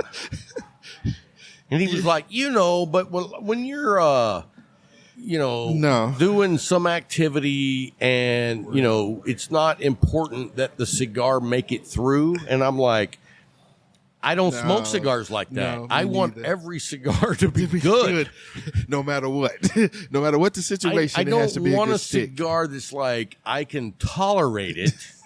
You know what I mean? I want a cigar that I can enjoy. I mean, dude, that's like, I like that. Dude. No. I'm like, I'd like to see the women you date. Oh, my goodness. Apparently, I can tolerate it is okay with you. You know what I mean? I'm not going there with you, dude. I'm not going there with you, man. Because this is a rabbit hole I don't want to go down. I'm just going to tell you one thing. Oh, God. But to prove me wrong, he pulls out a picture of a girl he's dating, and I was like, okay, she has a pretty face, but she only has one leg. I mean, so I guess that'll do. People need to understand who you are, man. You cannot crack the door with you. Boom! Yes. When I leave it alone. If you don't know Rob, if you give him an opportunity, there is no if he'll take it. It's how far he'll take it. Let me tell you something that you don't know. Uh-oh. You act like and say it like I have to have an opportunity presented. No, you don't. Sometimes Truthfully, you I don't. just kick the door in. Yes, like when we first met. Right. He didn't know me from Adam. He walked over. What's up, racist? Well, and the thing, And I looked, I'm like, you know what? Here, what the hell? and that's because you didn't give me a door to crack open. So I just said, your you know own. what? Boom. He made his own. And I'm sitting there looking like, who is it? What the? You don't know me? And then he goes back over there and sits where he was sitting. And then I paid attention to the conversation he was having with everyone else. I was like, oh, he's just an asshole all the time. That's just him. Okay, I can understand that then. But it was just like, this dude don't know me. He don't know me at all. I you know what? I would like to ask you a question. Okay. But I'm afraid I can't. Why not? Because, I just can't. I'm not going to. If you say you can't ask the question, I'm you're with gonna let you. it go. I'm gonna let it go. You know what? If I'm doing you a solid, I'm taking it. I'm taking it. Some people are like, I really want to know. No, I don't want to know. Who got their hands behind my head? That's Jay. Oh. I happened to look up and see these fingers behind me. I'm like, what Jay, is that? we were talking about the mural behind and what an honor it is for the shop to have those guys on the wall. You know what I mean? Yes, sir. Because it was an honor and a privilege to know those guys in life. And that's one of the reasons I love coming down here on Saturdays because, look at the two old dudes we're hanging out with. You never know when they're going to go. They could be on the list. I knew that list was going to come up again, man. I knew you was going to talk about Anybody you would put on the list? None. I don't want to see anybody. I didn't say you want to see them. So I don't even think like in that even realm. I don't even think in that realm. I love seeing people. I love seeing the people that I met. I love seeing people that I don't know and meeting them the first time, like even you. But it's just like I can't think in that realm. I can't. I can. We know you can. If you give me a list of people who are over 70, I'm like, yeah, let me see their medical records. What's the odds on this guy? What's the over under on this? Right. Are we pushing 75 or 80? So, oh man. Oh, I know one of them I believe was on the list was Pete Rose. I can't see Pete Rose going early. He ain't going early. He's old. Even now, I can't see him going yet. Pete Rose has been in a lot of stuff in his life. He's one of them that's going to make it to 99 hard. Hey, if you're 99 and you're hard, dude, share the secrets. I'll open the door, folks. I'm share sorry. I'm sorry. I opened that door. Hey. I didn't even call me Wilbur. I opened that door. Hey, before we jump into the Pick Six. Yes, sir. Let's talk about our sponsors. Most definitely. We are blessed beyond on the sponsors we have. Look down the show notes, and if you haven't signed up for the McAuliffe Madness, show notes. Dude, the prizes are crazy, and it's a fun thing to do. Yes. And they make it so simple. You just go through and pick. Tim, have you done your McAuliffe Madness yet? Not yet. You better get your ass in gear because I want to see that. Now, you want to do that, but they're giving out prizes. Anybody can play. Yes, but except only us. I'm going to play. But I'm just not going to win. Yeah. But if you're not an ambassador, you can still just play for fun. Yes. But don't play for fun. Play to win. Yeah. Join. Dude. Become a member. Are you aware that Al McAuliffe is giving some of his cigars from his own his personal private humidor? Like, he's 86. You know there's some goodies in there. No. I'm sorry. He's not 86. He's 80-something. He's not 86 He's yet. in his 80s. I think he's like 82, 84, but, dude gets around. In a vet. Fast, quickly. So, anyway. He's not playing with it. Hey, look. There goes Sam and Scott Fritz. Wow. You've heard about them. Now you can see them. If you aren't on YouTube, you go by right now and you look. They walk by and then, dude, it was like stiff and stitch. And so anyway, I would say I'm just kidding, but I'm amazing. not. But anyway, it's amazing. Dude, go by, become an ambassador, and then go do the McAuliffe Madness. Yes, sir. It's a fun thing to do. It is. And then also we have Case Elegance. Did you see who won the? I don't want to know who won. Dude, I didn't win. No, let me tell you. Do you know what I'm talking about? Yes. I'm talking about the NFL picks. Mm-hmm. Sean O'Connor. No way. Sean O'Connor, like you won. said, as long as he made picks. I talked to him one day and I was like, dude, you're in the lead. Yeah. I was like, I think you're going to win as long as you don't forget to make your picks next week. And so anyway, he did end up winning it all. That's cool, And man. Case Elegance gave him the flat black military footlocker humidor, and they gave him 3 months of their cigar club. I mean, dude, that is a hell of a giveaway or a prize. And hats off to Sean. I'm glad it went to a good guy. Yeah. I mean, you know, it could have went to someone like Orlando. And then we would have been like, we're not doing it. I'm sorry. This is 1166. Yeah. So, They come to 1166, 1166. boom. But no, dude, the humidor looks amazing. That flat black kills it. And to know that it's a limited edition of 300, Yes. they're not going to just keep making these No. because they're badass. It's like you get one, You're blessed. sit on it, You're blessed. use it, don't abuse it, and never sell it. Never sell it. So Hold on look to down it. in the show notes, and you can go by and check out everything that Case Elegance offers.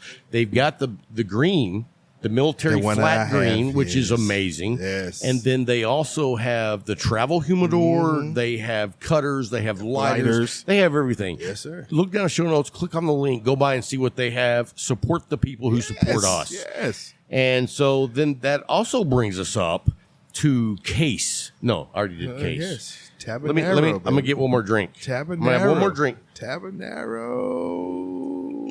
So let me say something about Cigars. Tabanero. I had a meeting with Yonko this week,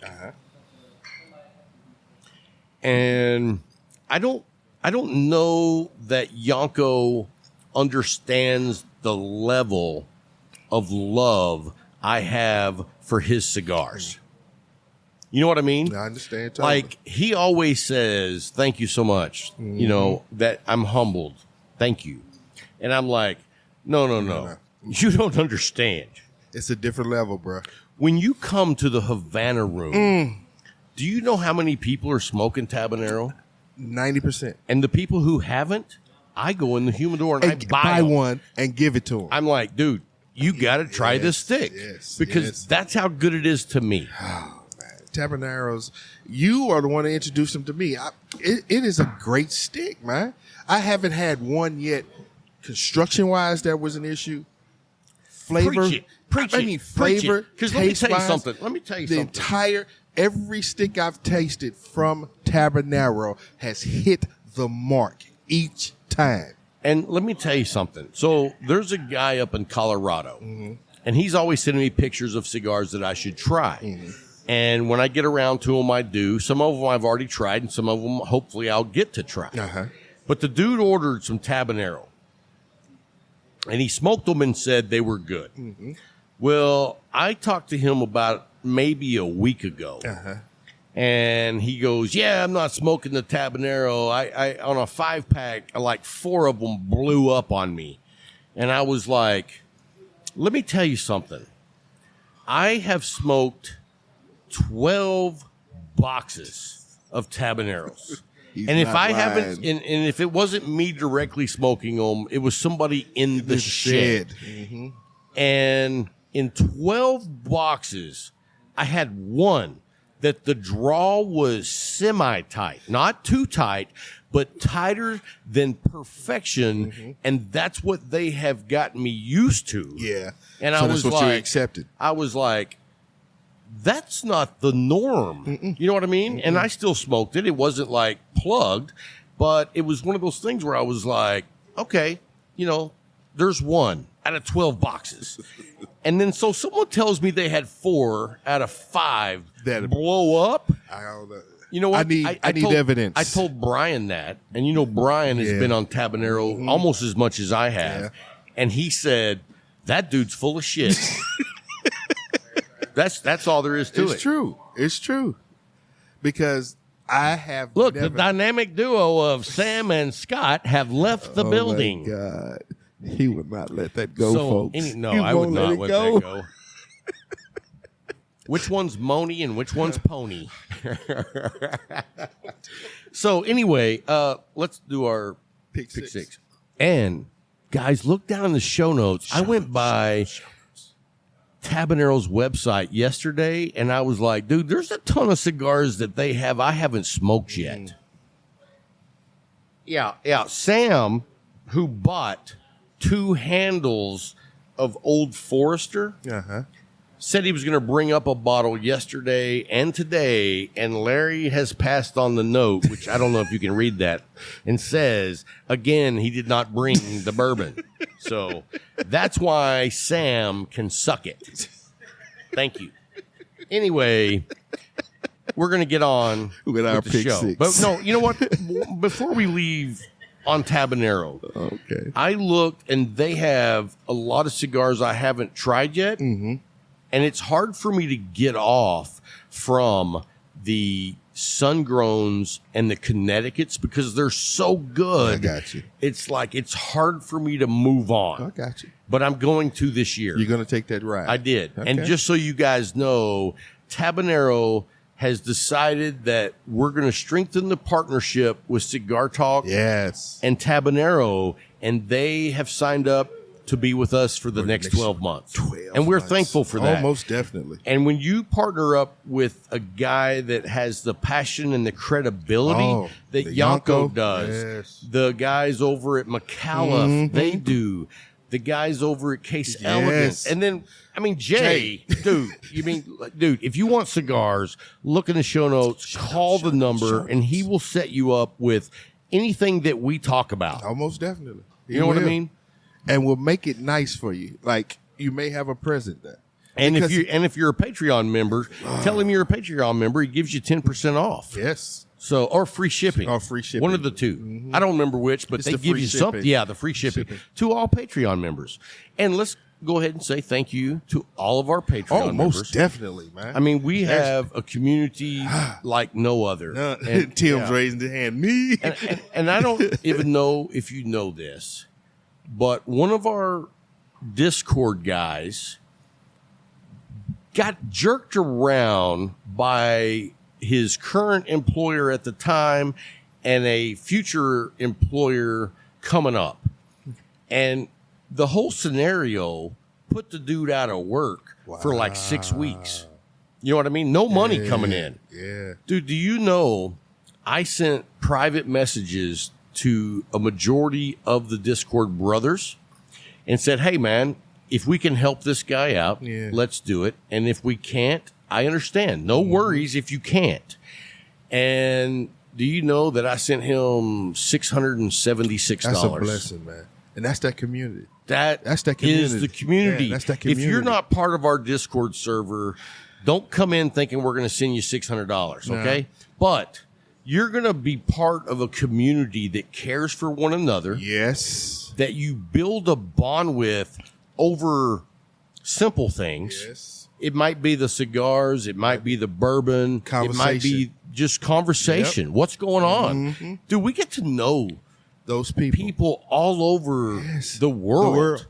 And if you're not a member, look down. I don't always put the Discord server in the show notes, but I will this week. You should join the Discord server. And we've had several people join this week. Good. And it's just a special community that is a blessing to be a part of. And it's not one of those communities that's dead either. Oh, because they are live.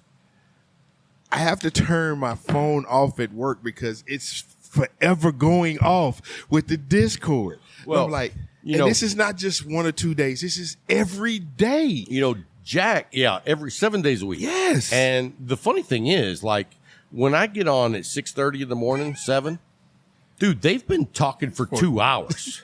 And I'm like, Z lives in California. He's so it's getting way up at 3 early in the morning. Yeah.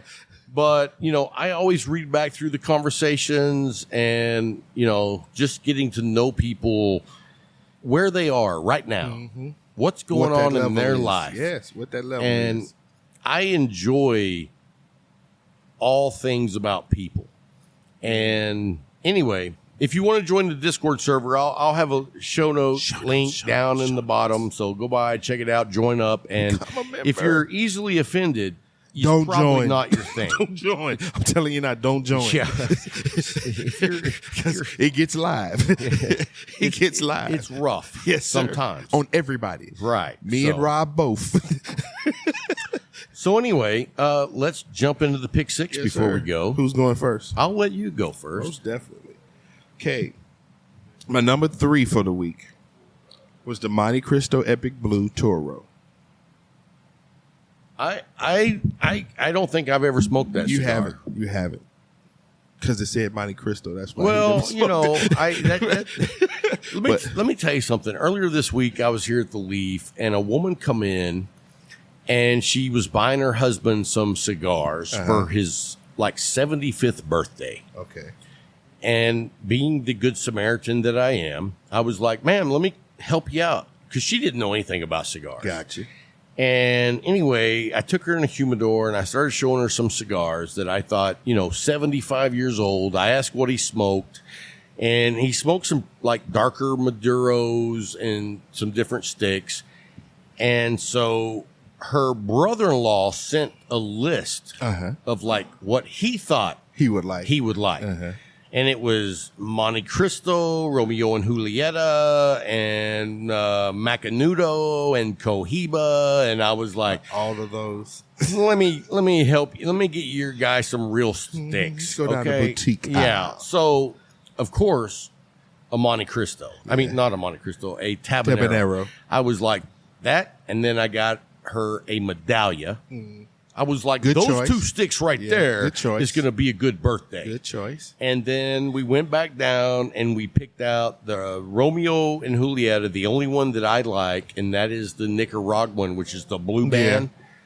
I like that stick. Okay. And that was good for her. And so, but you know what? I love helping people with cigars. Because you're giving your knowledge. You're giving, especially when you hit somebody that doesn't know, because she could have came in and just went off that list and got things.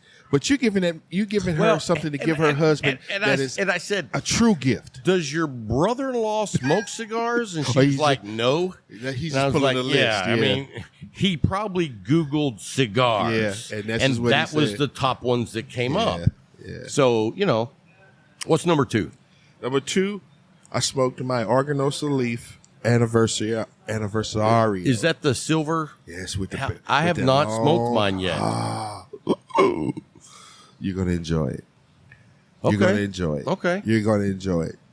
And number 1 for me this week, and it's number 1 for a reason, was the Placencio 149 Conseca. Oh, wow. I still have not smoked that cigar. Smoked mine. It's how long have we had those? We've had those now for probably 3 or 4 weeks. Yeah, no, almost a month. Yeah, a little over Okay. a month. And You don't hold I don't sticks. normally You don't hold hold sticks. cigars. No, you don't. But the humidor has been at a higher level than usual. And the thing about it is, everything in there's good. Yes. And so it's been like, I don't have to smoke that. got you. I'll let that sit a while. got you. And because it was shipped from, California, California. I'm going to let it rest a little longer. He said California. That's what Orlando calls it.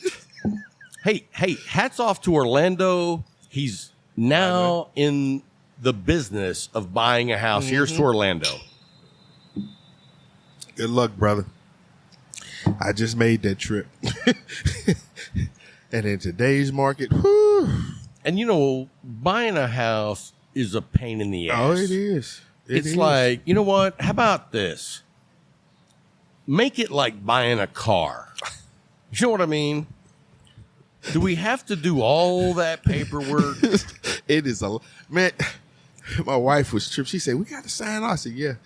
Everyone I signed and I handed you got to sign with me. She got tired. I was like, "Yeah, all of it, it's legal." You did that. Yes. That's not how we did it. How did you all do it? I did all the signing. No, both our names on there. She No, had to sign too. no. Just mine. No, both our names on there. That's the difference between me and you. Because if I'm you're on a husband and I'm a king. if I'm on somebody's list and I leave, I don't want her to have a problem. I don't want her to have a problem. Just keep on moving. I guess that's a good way to do it. Yeah. If I made somebody's list and I don't make it, she's all right. Here's the thing, though. Like, I kid, I'm the king, know. but Miss B, she's the queen. We know. So whatever I have is hers. Oh, we know. And she probably doesn't want a lot of it. She's like, I don't want that. She don't want Anyway, nothing in the shed. let me pull up my list of the top 3, and I've got them in order from 3 to 1. Number 3 this week, and I mean, for me, this is one of my favorite sticks. Okay. I don't get it very often, but it was also a gift from Zako. Okay. When he came by. Did you know he came by? Yeah, I know he came by. So, he didn't have a lot of time. Nope. He parked his truck out somewhere, and he Ubered over here. Okay. And while we were here, I bought him some nice sticks, and I gave him some gifts that I had. Okay. And so he gave me, I believe it was a 5.5 by 46 Fausto Tatuaje. Oh. And I'd never had that Vitola before. And, dude, I love it in every Vitola I've smoked it in, but that Vitola was like close to what the Medallia is. And the Fausto is a fantastic blend. It is. It smokes great. It is very rich. A lot of like, not just earthiness, but like different degrees of earthiness. You know what I mean? Like when you get into that, like, this is that potting soil richness.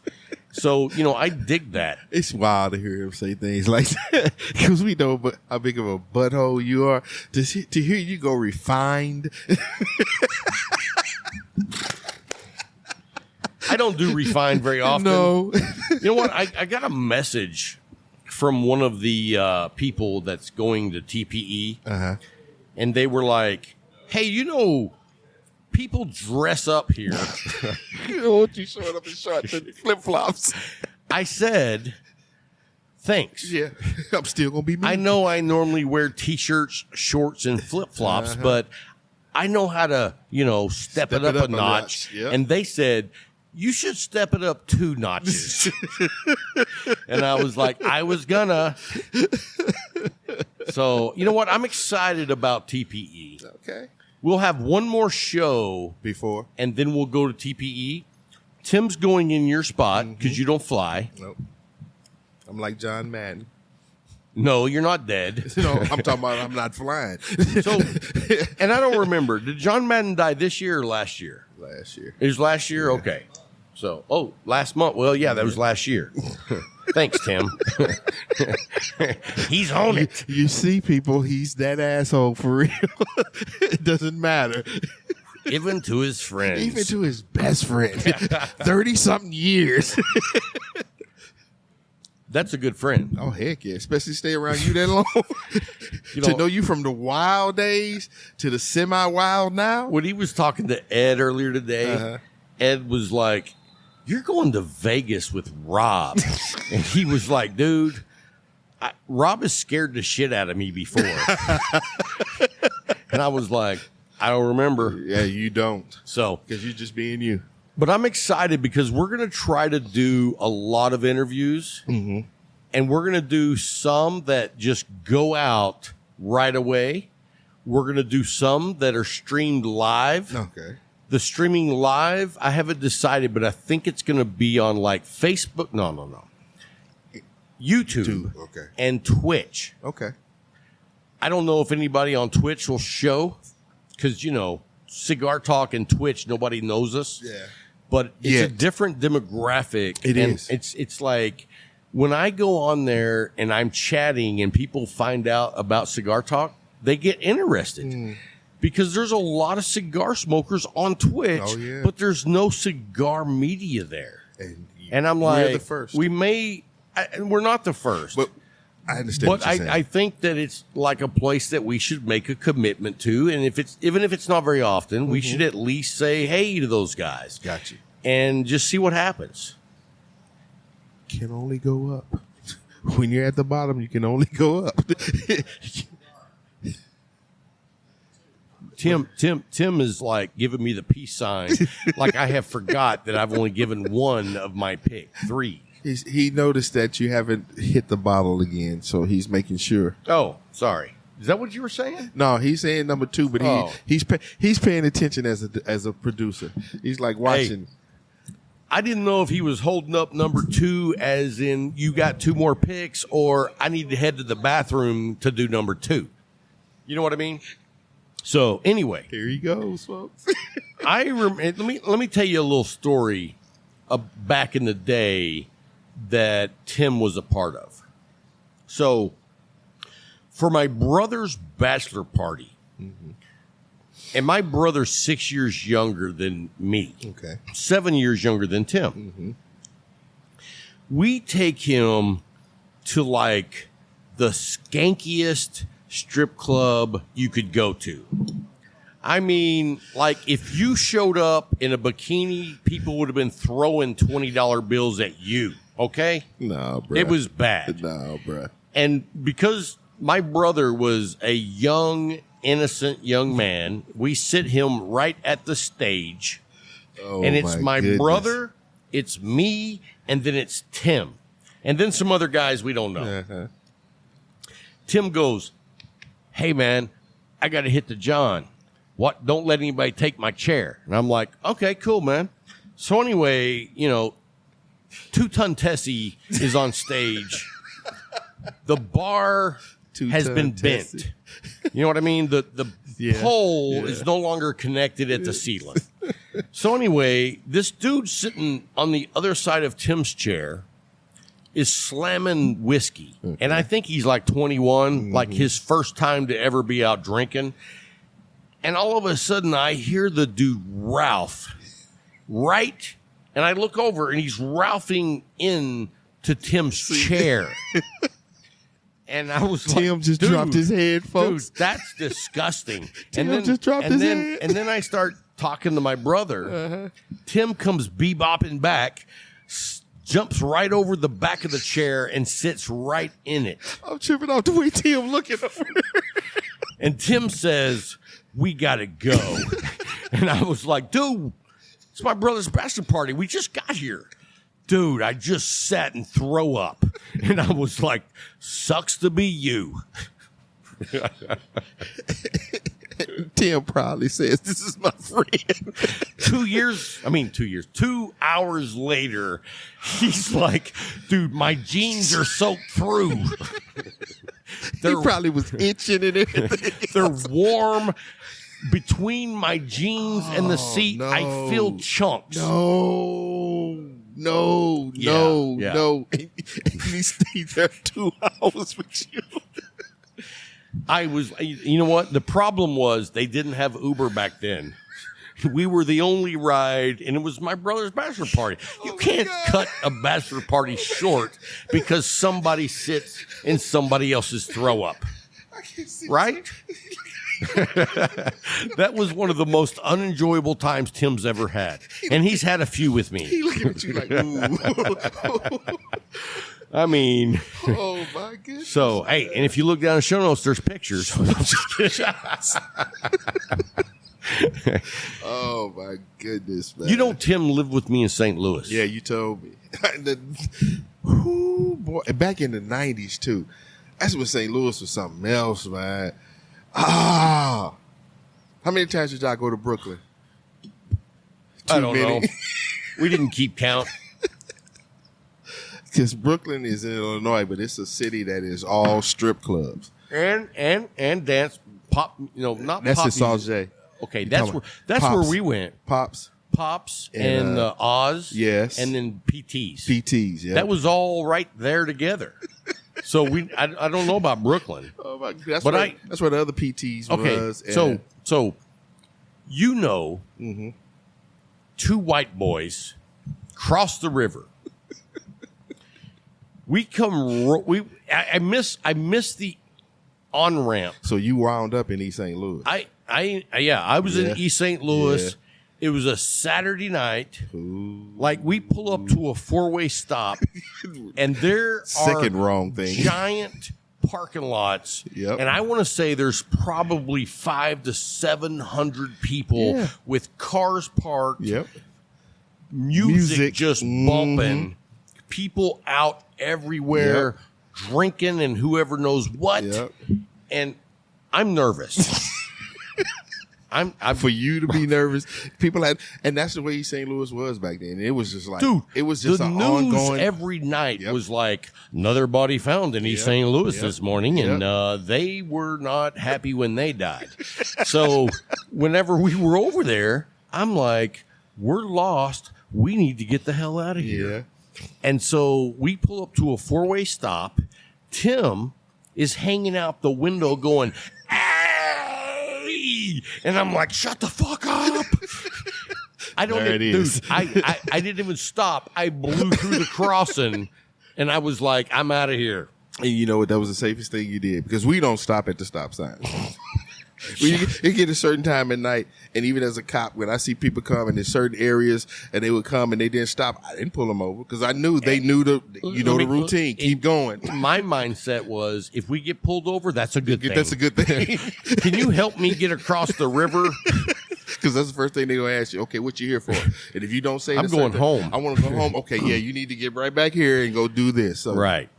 But y'all wound up over in Sauget at Pops, so that's all that matters. Yeah. So anyway, number 2 on the list, and I went back and forth on this, but I did smoke a Neanderthal Roma Craft, and it was the Genetic Deformity. I think that's my favorite Vitola for that series. That Genetic Deformity is a beast, man. And you know what I did that is unusual for me? What's that? I didn't V-cut it, and I didn't cut it. I punched it. And Because you know how straight Yeah. that freaking shoulder is razor sharp, and you could V-cut it, but I think that on a deep V, you're going below the cap line because it's so it's sharp. Yeah. And so a punch, and Jay actually punched it for me, but it was a larger punch. So it was like probably 80% of the cap was a punch. And so you got a full. I got a great draw on it, and I smoked it, 0 issues, a lot of flavor, and it was just a fantastic Genetic smoke. Deformity is it's just they didn't play with that stick. Roma Craft, as we used to have Roma Craft Thursdays, but Roma Craft makes a quality stick. They make a good stick. And when you get it in certain Vitolas, it's just like, it's amazing, man. They are amazing sticks. Well, let me tell you, speaking of Roma Craft, I almost had 2 Roma Crafts in this week because I also smoked the Aquitaine. Oh, I thought you were going to say my stick. No, I smoked the Aquitaine, and I don't know what the Vitola's called, but it was close in size to what the Genetic Deformity. boom. And anyway, I smoked that first. It's been a while since I've had an Aquitaine, and I had forgotten what a nice, pleasant ride that cigar is. Yes, sir. It's full of flavor. It's full of strength, and it's smoked like a 66 Cadillac DeVille. Wow. You know what I mean? You're cruising down the road. Wow. He said a 66. You got some Tech 9 bumping. You know, that's floating down the Boom. highway, baby. Boom. Wow. You're not taking any sharp curves because it's just right in there. You know what I mean? You know what? That's what I'm going to do from now on.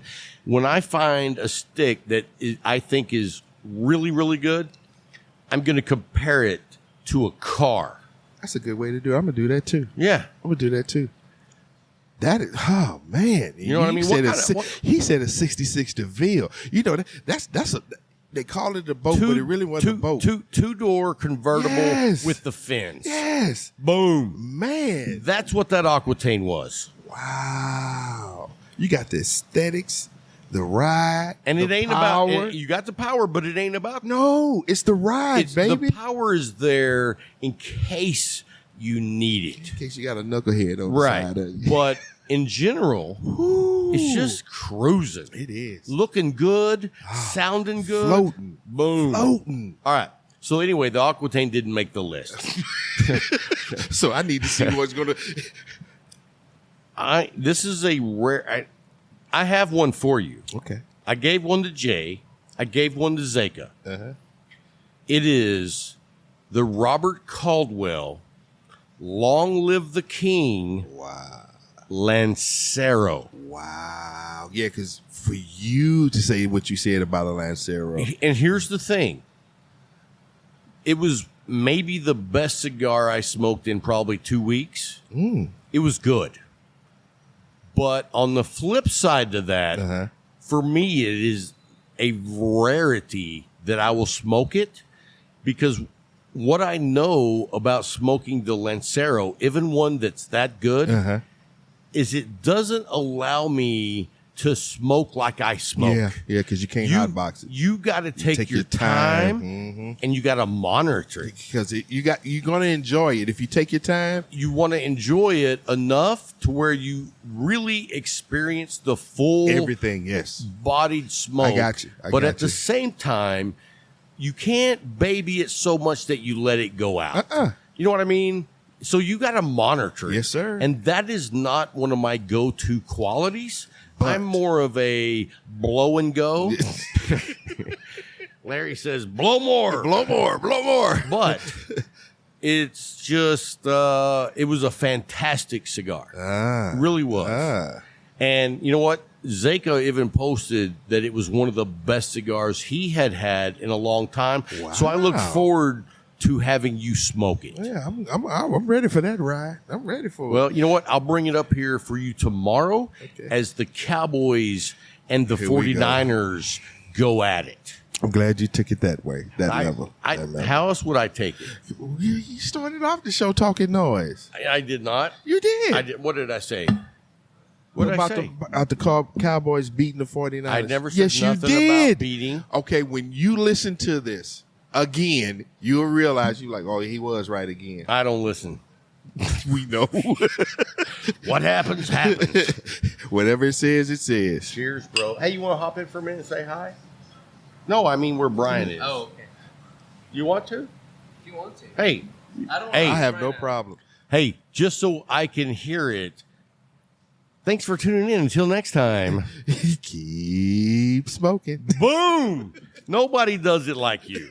Like, we've had people try, and dude, Tim's like, yep, that's it. Bryant's got it. Nobody else can duplicate it. That's my thing. Did you know, last week on the show, the video thing or the sound thing filled up and it just cut off. I remember. So we lost about 10 minutes. Yeah. So I went in and recorded hey guys, sorry that's the end of the show, but blah, blah, blah, blah, blah. And then when I said, keep smoking, whatever, I went in and I really digitized it so it sounded like shit because I didn't want to be compared to the way you do it. You wanted to make sure that you didn't come. Yeah, because I'm not trying to copy. Gotcha. Bryant is a coin guy. And then Julio walks in. Julio. Come on, Jay. Carlos. That's his porn name. So anyway, hey, we were gonna slide Jay in just before we go, guys.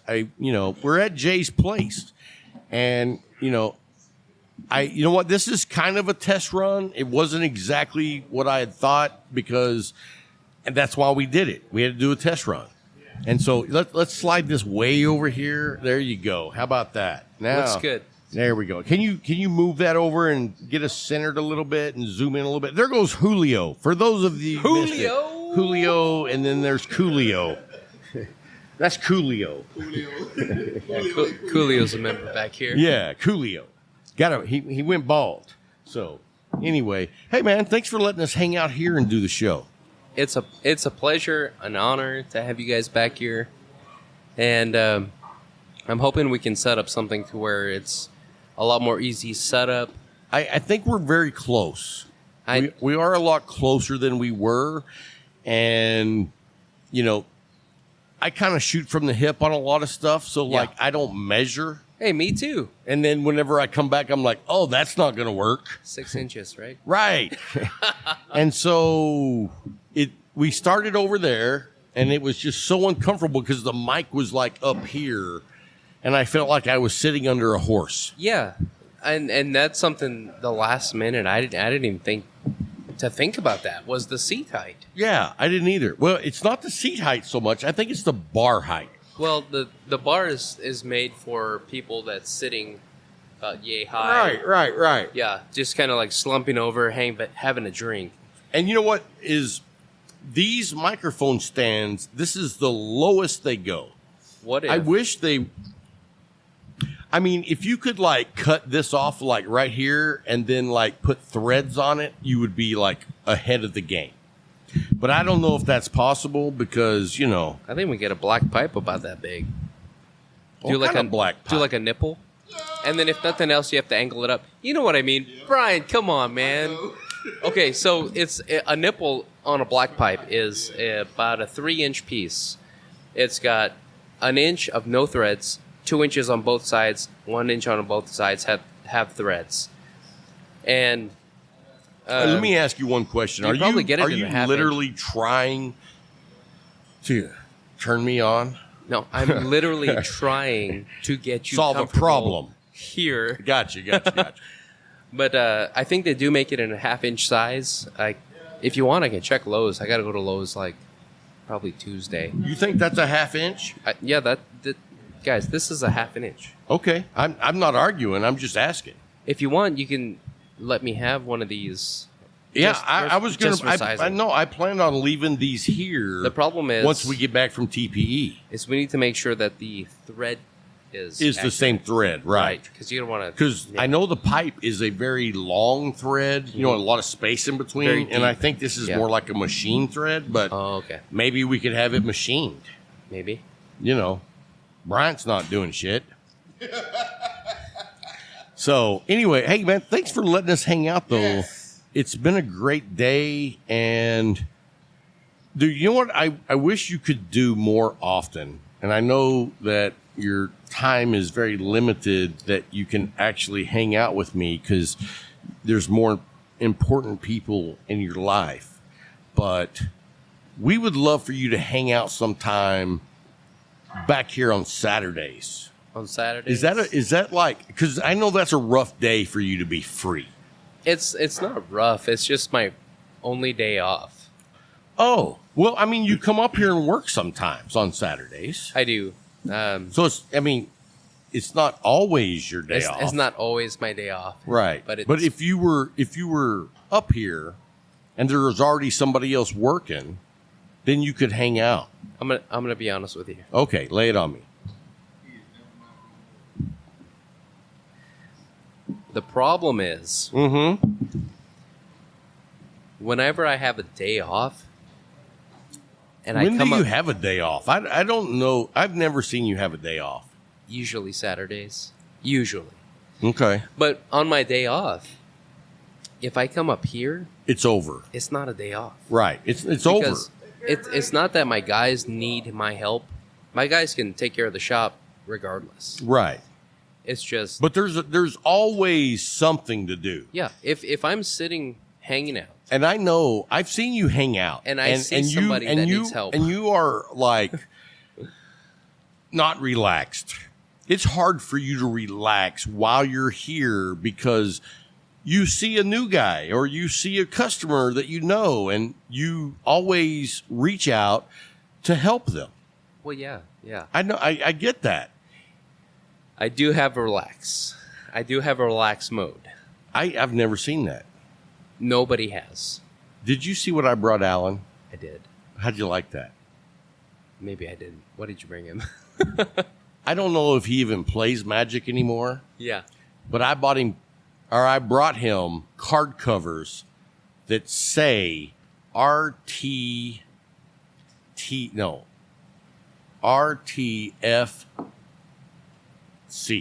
Read the fucking card. Yes. Yeah.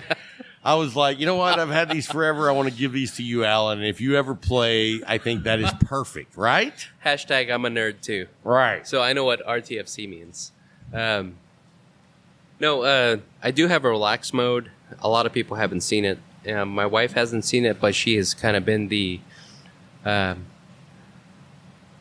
inaugurator of it. And for anybody listening, this might sound weird unless you do it yourself, but there is a peace and tranquility you achieve through a process of just laying for about an hour. Now, I do know of a time that you have like completely let go, Yeah. completely relaxed. What's that? It was in a decompression chamber. That's what I was about to say. You lay I about don't know 1 anybody hour who's done that before. in a decompression chamber, and and it is just. It's phenomenal. Is it as awesome as it sounds? It really is. So it's not a decompression chamber. It's a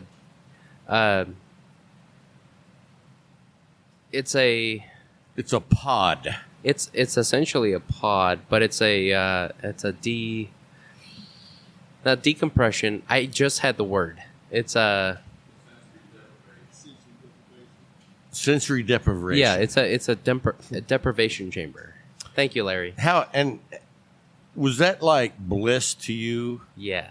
So Did you have a cigar in there? no, you don't need one. Really? Surprisingly, you don't need one. So in a deprivation chamber, it is completely black. Like you can can't see You shit. you can have your eyes open, but you can't see anything. And you lay in a pool of water that is treated with Epsom salts to counterbalance your own weight. The air in the chamber is modified to 98.6 degrees. So at a certain point, when your body is in full relaxation, you cannot tell where the water stops and the air begins. Do you feel like you're levitating? You are just floating in nothing. So levitation. Yeah. And is that amazing? It's absolutely amazing. And it's really, honestly, at this point, I've been a minister. I've been a hardworking warehouse guy. I've been a delivery driver. I've been a salesperson, and I own a cigar shop. It's the only absolute peace that I've ever felt. Are you serious? Seriously. Wow. And that's, that's just telling you what I did since I moved to Texas. Did a lot of shit when I lived in Hawaii, but the absolute peace supersedes even Hawaii peace. So what does that process or service, what does that cost? Is it expensive? No, it's about like $60. Are you serious? Yeah, it's real cheap. Dude. Shout out to... Hey, wait a minute. Sorry. You do 30, I do 30, we do it together. Yeah. Dude, that would be fun. No, straight up. Like, you can have groups in there. Wow. We should do a show from in there. Do like a couples thing. Brian, you down Brian, are you down? with me? Okay, maybe. He trusts you. A soft maybe. I would love to do that. Like, I think that would be something that would be right up my alley. I'll tell you what, a lot of people that are, they deal with stress every single day that get this opportunity to experience a zero stress environment, not 100% of the time they will be receptive because they're expecting stress. I can say that for my own experience. When I first did it, I was so taken back by how relaxed I was. My wife said I was a different man when I came out. And so then the second time I went, same thing. So the third time I had a schedule to go, I went ahead and I bought Corey, my business partner, a period of time in the deprivation tank. Has he gone? He's gone, but you have to get in the mindset where you're ready to just Let release. He took that time to kind of compartmentalize everything to where it wasn't relaxing to its fullest. He was just laying in the dark in water. So he didn't really get the whole experience. And to be honest with you, like thinking of Corey in that tank, yeah, I'm like, he's probably pleasuring himself. You know what I mean? I don't want to go in there after Corey. That's all I'm saying. Right. It wasn't frothy before. So no, I would love to do that, and I thought it was way more expensive. No, it's the coolest experience, and it's very affordable. And to be quite honest, I'm highly probably due for one. I'm thinking I should go before I go to Vegas. That'd be badass. You know what I mean? Kind of get you recalibrated, ready to go to relax. Right. So, one of the things that when I said my wife said I was a different man, one of the things that she said she could perceivably see was my shoulders had dropped. I'm not carrying all this stress like, Yeah. you know, and regularly I'm like, yeah, I'm fine. Yeah, it's all good. But you still have all this stress and it just drops. And it's not that your problems disappear. It's that you now have a clarity of mind to figure out that, yeah, I can handle this, and I can pinpoint the different areas where I can strategically handle these situations. I would love without to being do that. tensed up. I would love to do that because, I mean, just like yesterday, Yeah. I'm sitting in the shed. Yeah, I've got a gun in my mouth. No, I'm just kidding. that's probably you're long overdue for a treatment. Right. It's like, you shouldn't do that. I'm trying to start at 42 and. No, that's definitely something I'm going to put on my list. I think that I knew that you had done that. You want one? I'm going to do that. I'll buy you one. No. You just got to show up. What are you doing tomorrow? Well, Football's on tomorrow. Yeah, it's Are not you going gonna to be- be here tomorrow? yeah, I'm gonna be there tomorrow. Fucking Eagles are gonna upset the Tampa Bay Buccaneers. Cowboys gonna upset whoever the hell. The 49ers. I'm waiting for Brian to give me that look. No, bro. Come on, man. Hey, don't be a hater because he's preaching the truth. You know what I'm saying? that. Hey, I said that to get you to look at me, because you looking at the Buffalo Bills right now, and I'm feeling a little jelly. Okay. Wait, I was pulling for the Bills, and they're up 33-3. Josh Allen, man, dude's a quarterback. New England got 3 points. Yeah. Shit, I just lost. Wow. No, I'm kidding. No, So yeah, I'll be up there. Hey, the Leaf every single year, during the playoffs, we do pizza playoffs. Sundays. On Sundays only. I understand that playoffs are multiple days, but every Sunday of the playoffs, you get a shit ton of pizza, put it out for the members. You guys have fun. And we're Hang on. gonna. Oh, yeah. We're gonna. And I'll tell you this. It's BYOB. So my wife called me Yeah. and was like, hey, we're going to do a family dinner, you know, the whole family plus Luke's girlfriend. And I'm like, okay, cool, whenever, you know. And she's like, how about Sunday at 5:30? And I'm like, yeah, that's not going to work. Yeah, no. And she's like, why? And I'm like, Cowboys are in the playoffs. And she's like, do you have to see this game? And I'm like, the Cowboys haven't been in the playoffs in a long, long time. Here's the thing. You can watch this game, or you could choose not to and just watch the next one. But the game you need to watch is Super Bowl. Well, the Cowboys won't be in the Super Bowl. It's going to be the Dallas Cowboys And who? versus the Kansas City Chiefs. Do you think so? Yeah. I think that would be a very interesting matchup, and I think it could be a really good game. Yeah. But I don't know that the Cowboys can get through Green Bay. You don't have to, Why? because after Philly trumps Tampa Bay, they'll de-seed Green Bay. You guys will come in and de-seed Rams. the Eagles. Oh, wait, we would go the Well, Rams. the Rams, next, and then the Eagles, for the conference championship. And then boom, you're into the Super Bowl. I have a hard time seeing you guys beat Green Bay. Seriously? I do. Like for real? Yes. Out of all the teams remaining, Philadelphia is one of the only teams equipped to play in that atmosphere. Well, that's true. That's true. Also, keep in mind that the secondary has been bolstering week after week for the last 4 or 5 weeks. That's a long time for second string. And keep in mind that the running game has been picking up since midseason. Now, we don't have to beat the Cowboys. We just have to DC the Eagles. I mean, the Green Bay Packers. Okay? That gives you one last shot. I don't. DAL v PHI number 3. Let me tell you something.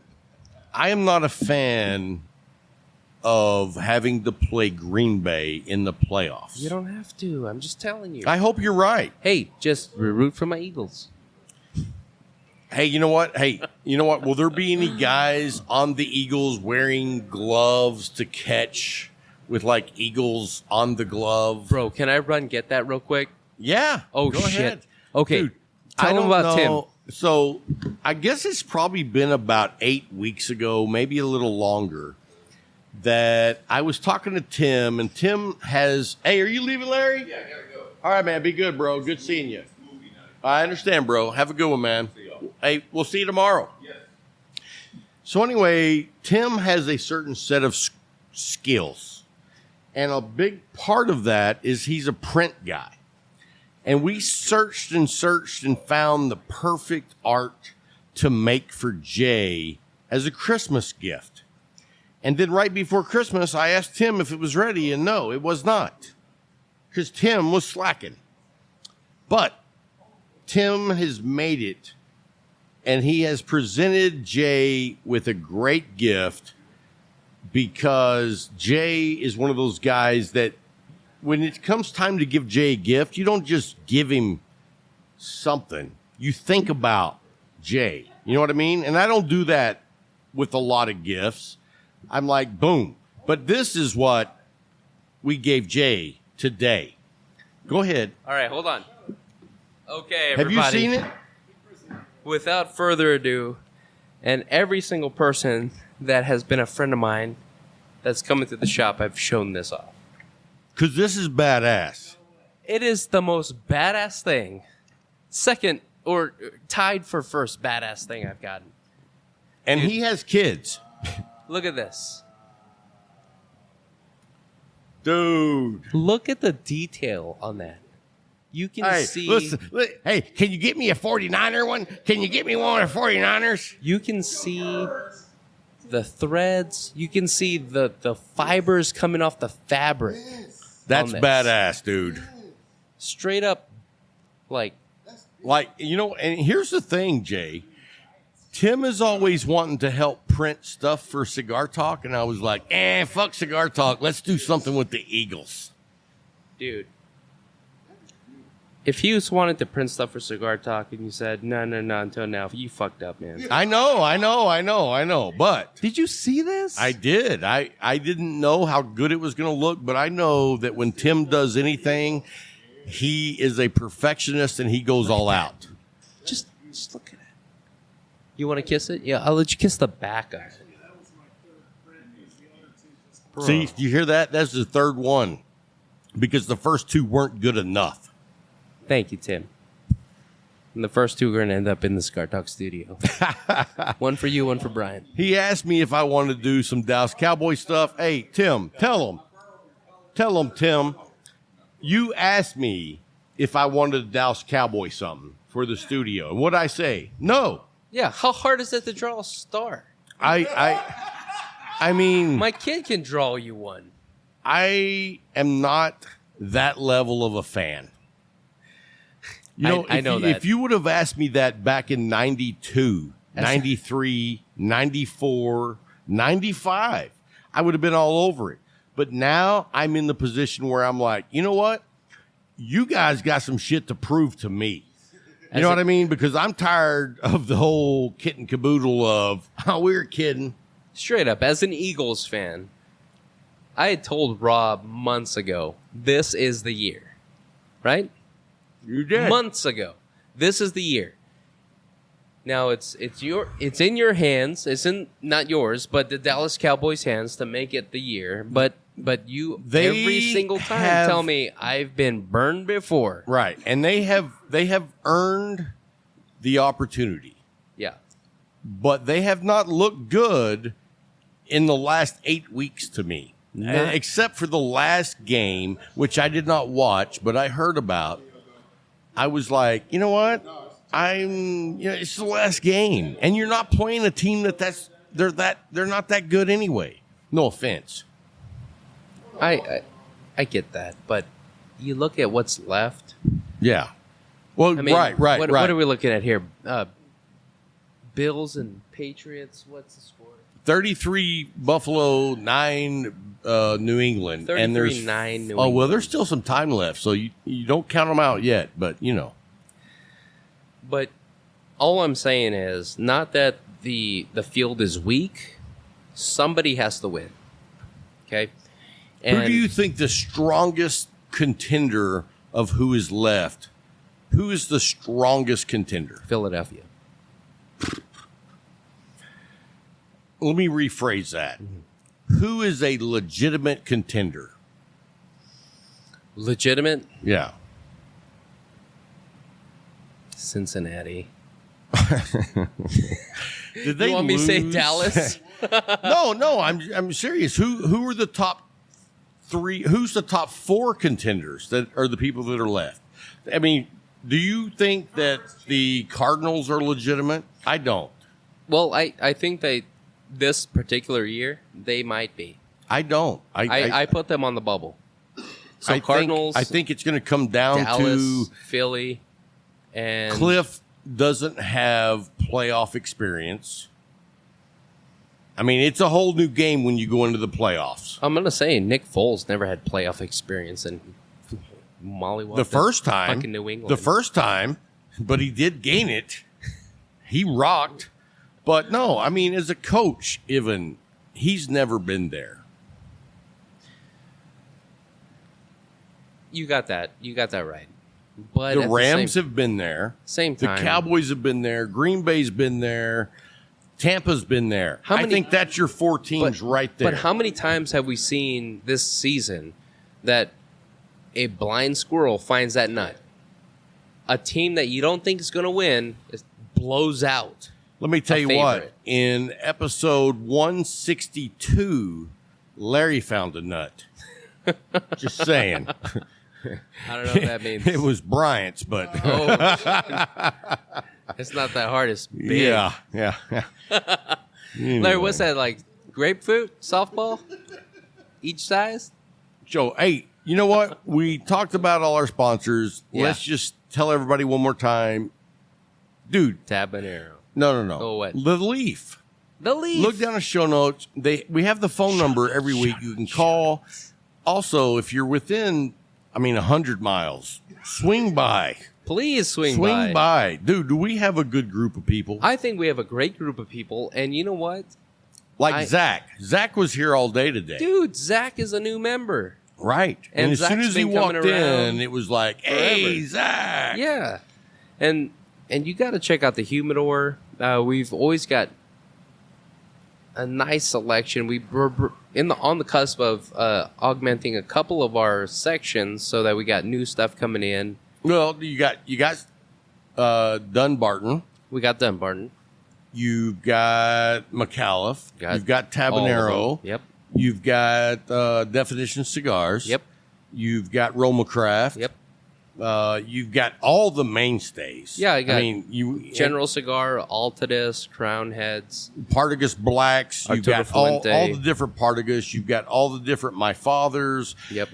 Romeo and Julietas. Yep. Macanudo. You've got Monte Cristos. You also have Dissident Cigars. Yeah.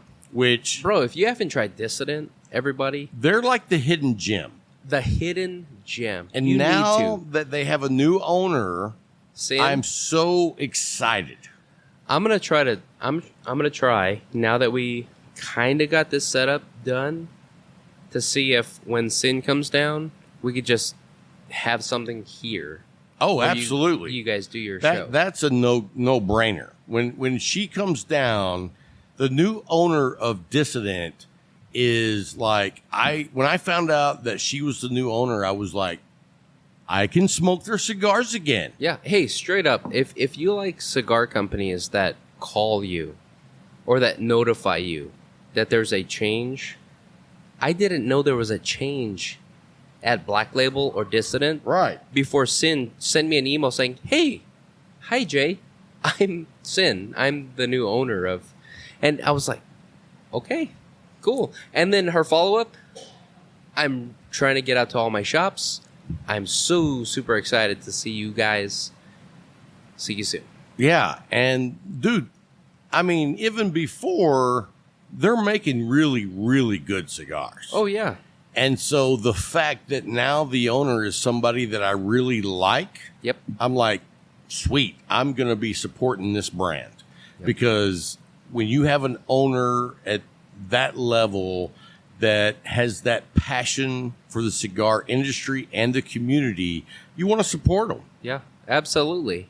Because they invest so much into the community that you want to, not just by obligation, but you want to show your support by, hey, thank you so much for what you do.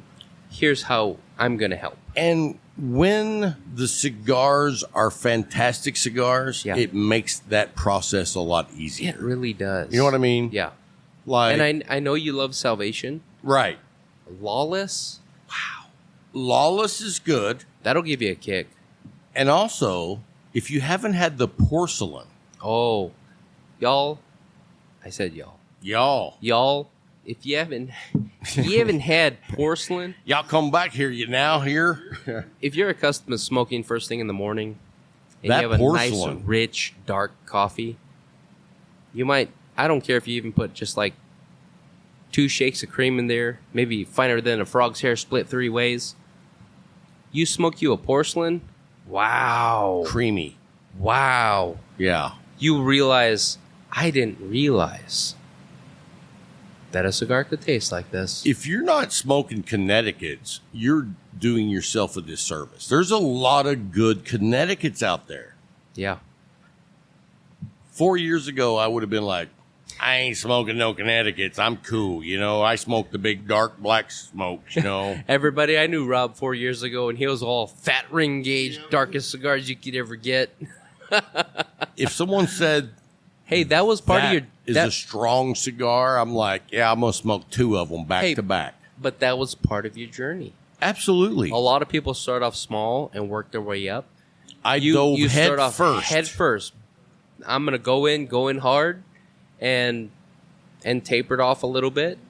But from there, you could walk in what you like, rather than starting off medium or light and kind of walking a little bit further to find your niche. Right. Not to say that everybody have to start off hard. No. Some I people mean, might find that Habanos. Dude, Is I the- would is the key. imagine that if you are starting out from like the lighter cigars, Yeah. when you get to the Habano or Sungrowns, it's like, wow. Yeah. You know what I mean? Oh, yeah.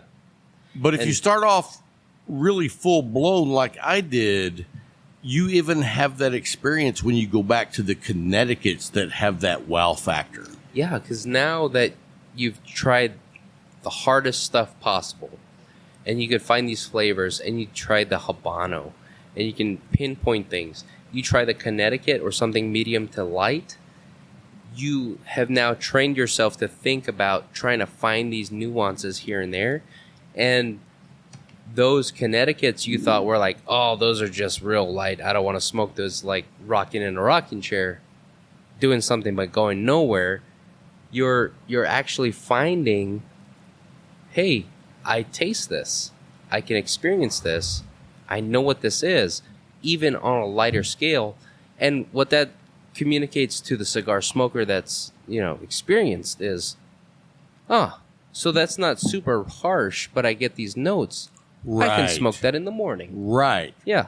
I can smoke 2 of those in the morning. Is this mine? Yes. So I forget. Here's another question I have for you before we go. I have a couple of different friends. Yeah. Just 2. Well, in this scenario, but in this scenario, they both. One is a new cigar shop owner, Yeah. and one is a new cigar shop manager. Okay.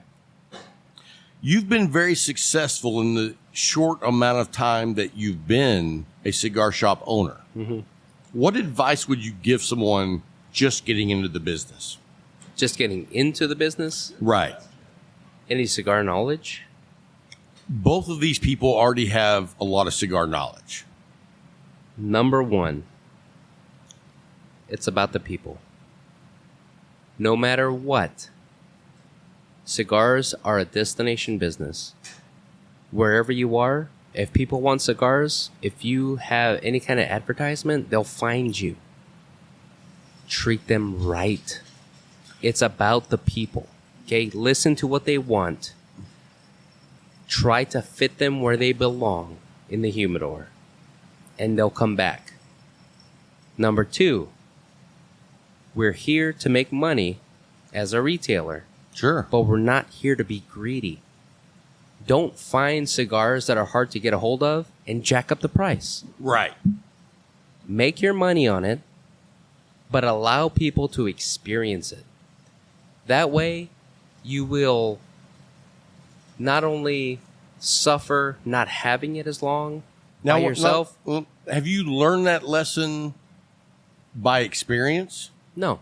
Well, Or was that always over time. I mean, did you go through a series where you were like, "Oh, these are special cigars. We got to charge more for these." No. So you've always been like, "I want people to be able to enjoy these cigars." I smoked the cigars and thought, holy crap, everybody's going to love these. I've never smoked a cigar thinking, I could make a shit ton of money on this. And because this is our home shop, I haven't really experienced a lot of shops that do that, even though I know it happens. But what I have experienced very similar to that is like liquor stores. Like I've said, Yeah. there's a liquor store in Sweetwater that has Eagle Rare on the shelf for $99. No, don't buy it. Right, I'm not. Because you're just feeding, and this goes back to cigar consumers. If you see a cigar on the shelf that's $99, that's you find elsewhere at a B&M that's, $20, don't buy that cigar. Support that B&M buying something else, but at the same time, don't reinforce the stigma right. of, hey, I just sold this for $100. It's worth $100 because in retail, everybody knows, or most people in retail knows, the value of something is only worth what somebody's willing to pay for it. And if somebody's willing to pay $99 for a stick, that's how much it costs. Right. Whereas for us, we'll do our standard markup, and if somebody buys it, great, they get to enjoy it. If there's something that's very rare or limited, we might go so far as put a restriction on there. Insofar as, hey, only 2 per customer per day. Right. But very seldom. Because, man, these are natural products. People want to smoke these. Why are you going to dangle it in front of them? If you can sell it, sell it. Right. But don't gouge people. So we see so much of this elsewhere. For me, gouging. I see, on cigars and other items of special limited editions, you see stuff that is like on the secondary market. Right. That people are selling for an upcharge. And you know what? There's a place for that. I don't have a problem with that. What I have a problem with is when the retailer gets engaged with that. Mm-hmm. You know what I mean? Because it's just like the Eagle Rare for $99. I'm like, I know somebody might buy this over here for $35 and then put it on the black market or whatever, the trade market for $99. Yeah.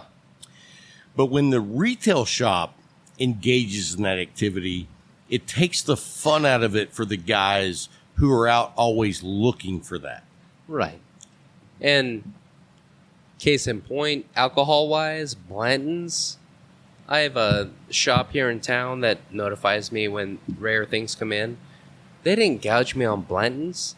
When I bought it and I shared it with the guys, they were like, oh my God, this is like $280 a bottle. I'm like, it's And not.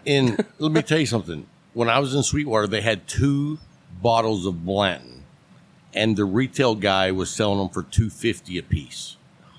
What'd you give for it? $65? Honestly, Yeah. like $58, man. And so what that does, it makes me not want to shop at that guy's shop. Yeah. Because if there's a bourbon that I see that I want to try, I don't know how much he's gouging on that. You know what I mean? If it's something I've never had before, I'm like, I don't know what that's supposed to cost. Right. The dude had a bottle of Heaven and Hill Bottle and Bond, which we had at the studio probably within the last 3 months. Bottle and Bond. And we had it for $45. Mm-hmm. He had it on the shelf in Sweetwater for $114.99. $114.99. Right. And I was like, bro, this isn't even that hard to find. I agree it's good, but it makes me like not want to shop at your store because I don't want to pay $37.80 or $37.99 for a bottle of Buffalo Trace. Here's the thing. People are going to respond to the current situation that we find our country in myriad of different ways. They're going to either think, to do the best for my family, I'm going to gouge. Or they're going to say... But I think a lot of times when you see gouging to that extent, it's greed. It could be greed. I don't know the percentage. I'd be lying to you if I did. But yes, when you see a need and you see a supply and you see a offset, you're going to want to capitalize on that. That's what is the beauty of a capitalist environment. But at the same time, greed ruins it. When you juxtapose liquor and cigars, I get that liquor will provide some kind of communal environment, but cigars is sort of the great equalizer. So at some point in the discussion, we have to come down to where we derive it as apples and oranges. And we're selling apples, they're selling oranges, and our apples, they're as sweet as anything else. And they're like Granny Smith's and we can't green apples. Sell it for more than what it's worth. And I'm going to tell everybody right now, this is what I know personally about Jay. I was in his office, and he was talking about how he intentionally finds cigars at the best price so that he can provide cigars at the best price. That's right. So we have a diverse supply chain, and the reason for that is whenever there are price increases across the nation, and everybody listening knows that there's price increases. Absolutely. The last person to hear about those, tertiary market. Right. So we have a couple of vendors on the tertiary market that we try to capitalize on.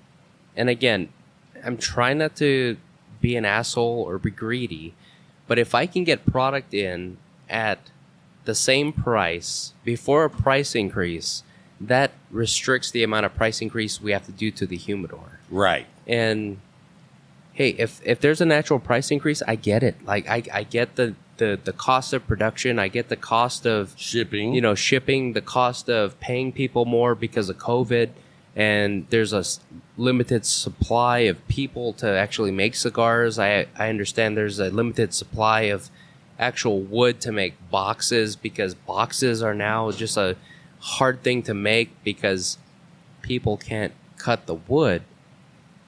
But I get it. But at the same time, I know my people. You want to provide the experience. Yeah. And you know what? And here's the thing. As a cigar smoker, when a manufacturer raises the price and you in turn raise the price, I have zero concern about that.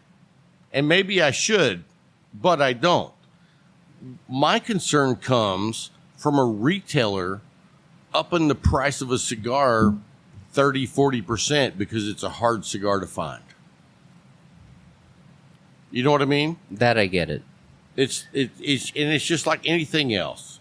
I know there's secondary markets, but that doesn't mean I'm not going to pay those prices. I'm a blue collar working guy. I'm going to Easter egg something for you, and I hope Brian's listening. All right. You ready? I'm ready. CAO made a cigar last year or so called the Amazon Basin. Yes, we're listening.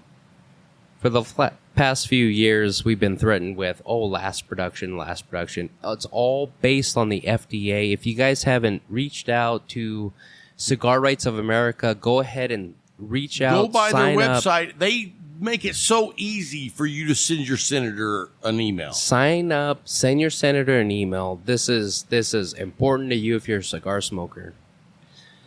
So FDA is cracking down. So the Amazon Basin doesn't come out during a time where it's the crackdown. Right. So CAO says this is the last release, boys. So we're like, all right, guess what? Hey, everybody, there's a secret release. So we're like, oh shit, a secret release? All right. So we sign up, we get the secret release, boom, it's on the shelves, it's gone. All right. Now we're told there might be A few more. another release. Very, very allocated. 5-star account. And Okay. do you automatically be like, I'm not going to let anybody have one unless you're on a list? No. You know what I mean? Because that's the bullshit Dude, that I don't like. Dude, I know there's shops that do that, but at the same time, administratively, I can't keep up with the list, man. Like, I got 4 little kids. I got a wife at home. I got a life You can outside. barely remember their names. Right. Well, I say, hey, whichever one you are, get over here. Right. And dude, I like, not to get into my personal biz, but I lead a lodge out here. Dude, it's tough, right? And so my time is monopolized. Yes. So when I get this notification from my rep that says, hey, Jay, guess what? Amazon Basin. I'm like, bro, send me 20 boxes. His response, I'll send you as much as I can. Guess what, Brian? We're getting a lot of boxes. If you missed those cigars, no, we didn't. We did not get a lot of those boxes. Brian, it's one of those, we don't have room on the shelf, but if you say, hey, I want that Amazon Basin, we'll get you the Amazon Basin. So, I don't know how many allocation we had to deal with, but we got a few boxes. And see, the initial temptation was $50 a stick. You know, just like, I want it to where people can buy it, but not buy it all. But. And you know what? I think that if you did that, there would be a lot of people buy it. They were. I have no doubt. But you know what? You wouldn't do that No. because that's not who you are. When we opened the box and saw what was in there, that was the first thought. But then I thought, oh my God, Brian's going to be fucking so happy. Yes. So it's about the people. Like, you know, these people are waiting for these items. So right? that when it all breaks down to the nutshell, Yeah. it's about do what you do for the people that come in the shop. Not just for the people that come into the Well- shop, but just think. Because you get a lot of people ordering to ship. We do. But we have to think about, sure, in our context here in Abilene, we have to think about the people. The people that buy stuff, the people that want stuff, and at the same time, we understand, as a corollary, we are in the realm of countercultural to what may transpire in the rest of the nation, where we need to capitalize on everything that we can't get regularly. At the same time, I don't want to ship out boxes to some place that might not have an allocation of this stuff. Let me ask you this. How long have you been the owner of a cigar lounge? How long has it been now? Is it 2 years? Almost 3 years. Almost 3 years. Yes. Holy crap. So 3 years ago when you were getting your beak wet, Yep. did you have any imagination that it would be what it is right now? Because I think the answer would be yes. I knew what it could be. I knew where it can be. And that's yet to be seen, but at the same time, I knew what we had to go through to get it. And so... Because, I mean, to be honest, we all love Old Man Bill. Yeah. But he Old was Man here. Bill was done. He was here today. But he was done. Yeah. He was not trying to be innovative. He was just trying to get the hell out. Granted, yeah. I mean, he did his time, and he did a great thing, but at the end of the day, he was done. And then it was your time. I just am curious, did you think this is where we would be in this stage of your ownership? Where...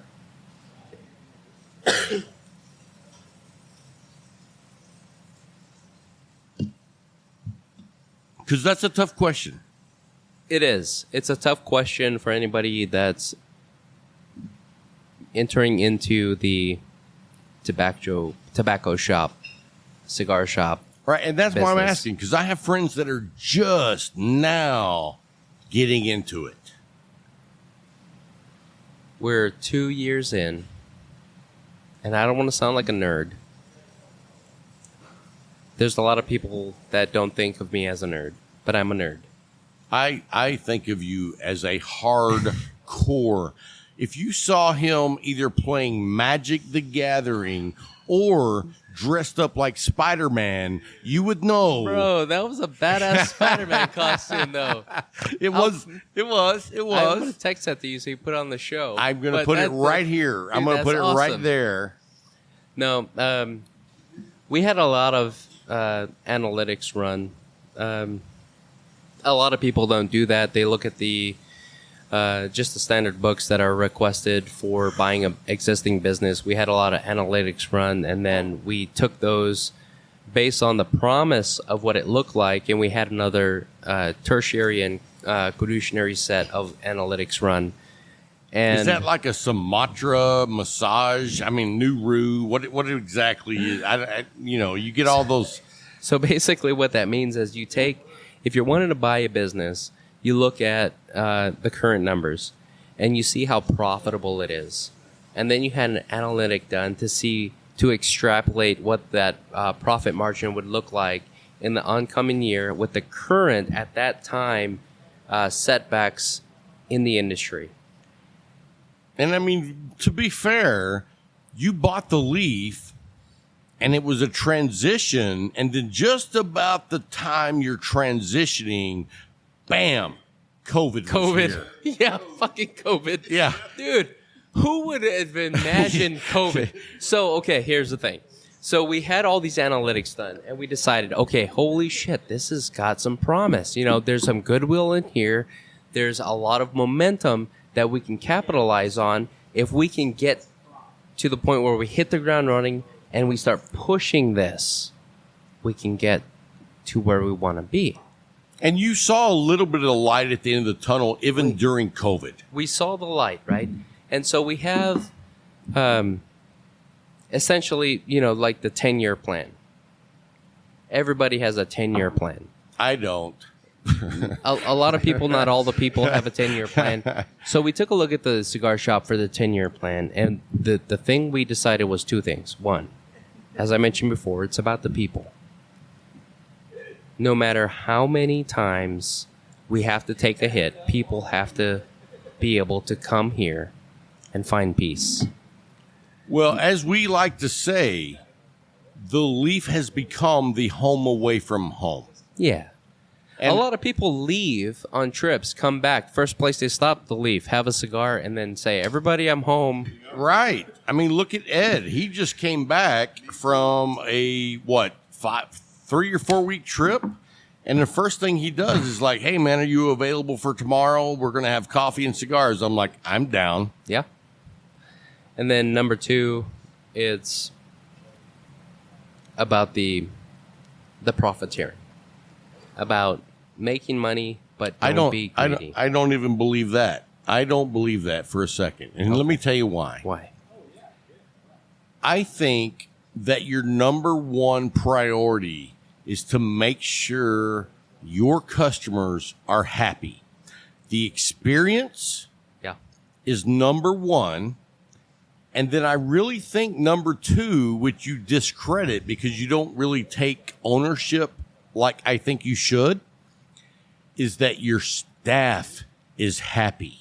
Bro, my staff is awesome. I know. I know you have an awesome staff, but I also talk to them when you're not here, and they're happy about being here. Reconnaissance. Okay, let me address the first one. Okay.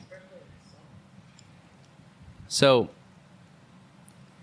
the first point about, was it staff? No, consumer. Oh, The experience is your number one. right. So, the number one thing that I tell my guys is I want people to have the best possible experience. If they're calling or coming in about something that we don't have, direct them someplace Where they can find be what they... fulfilled. Right. Apologize. Hey, we don't have it. This is what we do have. Are you interested in these? What do you like about that particular thing? Maybe I have something comparable. Right. And then if not, then refer them elsewhere. You know, I want people to have an experience where, I went there and they didn't have it, but they're pretty cool guys. They got me to where I needed to be. Or, I went in there, I wanted this, they didn't have it on hand, but I got this other thing. It's amazing. I don't know if you even know this. Have you ever seen a Miracle on 34th Street? Yeah. Well, I've seen like parts of it during Christmas So, time like, while I was taking a break wrapping presents. The nut job that was Santa. He was the actual Santa, but he was also a nut job. Uh-huh. But when he was up there and kids were coming up and they were saying, hey, I want this, he was like telling the parents, Macy's doesn't carry that, but the 5 and dime on Willis does. And Macy's was like, you know what? That's genius. That's what we're going to do. If we don't have it, we're going to show the customer where they can get it. Yeah. And then all the other stores started following suit because the customers were so happy that it wasn't like, no, we don't carry this. Instead, you need to buy this. And that's what you do. I didn't realize that, but that's badass. I might actually watch the whole damn movie Watch now. the whole damn movie. That's what it's about. I mean, that's not what it's really about, but that's part of it. Well, and that's something that I just took from customer service since I was like 16 years old was customer service doesn't end with who you're representing. They're still a customer even if they leave. Right. But help them find what they need, especially if it's something off the wall. We get a lot of calls for Kratom and CBD. Right. Well, we get a bunch of Kratom and CBD shops in town. You know what I do? I made a list of all the Kratom and CBD shops near me and said, hey, go over here. We don't carry that. I don't care if they like referral business. You're going to get what you want. And wouldn't it be nice if the guys over at the Kratom shops, whenever someone came in and said, hey, man, you got a cigar? And they were like, oh, you should call the Leaf. But I doubt anybody looking at their shops are looking for cigars. That would be awesome, but unfortunately, according to the Google Analytics, that's not they're just what's looking happening. up, quote unquote, smoke shops and thinking that they're going to get to a head shop or a Kratom shop thinking that cigars and premium cigars aren't part of smoke shops. Tell me, that's another thing that we need to educate is that smoke shops and head shops are two different things. Don't be ashamed to ask for a head shop if you're looking for kratom and CBD. right? If you're looking for a smoke shop, you're looking for premium Tobacco. like limited cigarettes or premium tobacco and cigars. Whether that be pipes or cigars. right. Yeah, I mean, there's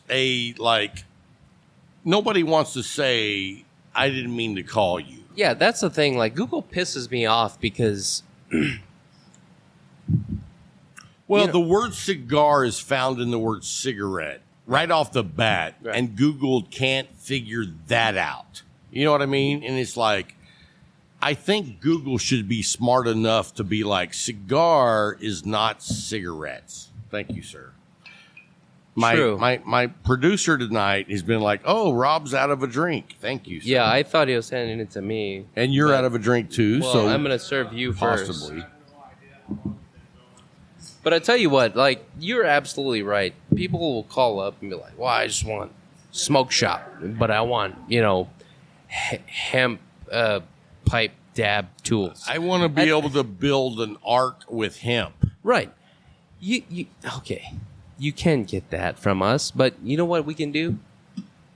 We can point We you can in the at right least direction. direct you to And the you know next what? alternative smoking. And you know what? in- 5 yeah. years from now, whenever they went to a bachelor party and smoked a cigar, they're going to say, you know what? I enjoyed the hell out of that. Where can I get one of those? I can only And hope. And they're going to remember that you were hospitable, even though you weren't their like target demographic, and Right. you sent them on a journey to help them. Yeah. And that's the thing. And people want to smoke and do whatever they want, right? You cannot tell them not to. We They're don't gonna, care. We don't care. They're gonna do what they want to do, and all we can do at the Leaf is say we are a premium cigar and pipe tobacco shop. Right. What you want is probably found at such and such place, and then You want to go hang out with all the losers, this is where they go. we'll Google it. We'll find the address. We'll try to find the phone number. We'll provide it to them and say, "There you go." And they usually say thank you And and how then hang many up. shops in any market, regardless of what they're peddling, a guy calls up and asks for something they don't sell, they just go, we don't carry that. And that they hang up. And then that's that's it. it. But even though they're calling about something that's not in the realm of what you provide, Yeah.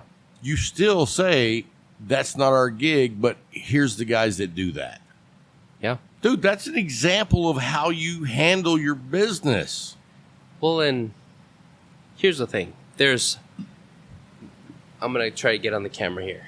There are not cigar smokers or smokers, not smokers.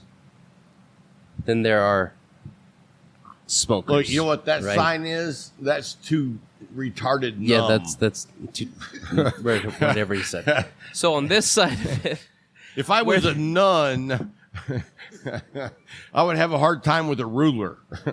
so the thing is, you have like the non-cigar smokers, and you have like people that smoke everything else, but not cigars. They're still in that stigma of smoking, okay? And then there's the non-smokers. So why wouldn't I help those folks? Like, right. Even if they're, I don't, They're actually closer to us than the devil.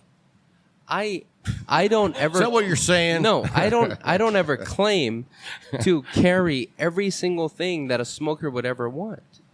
But based on my position in the industry and in this particular Do you town, carry rolling papers? Yes.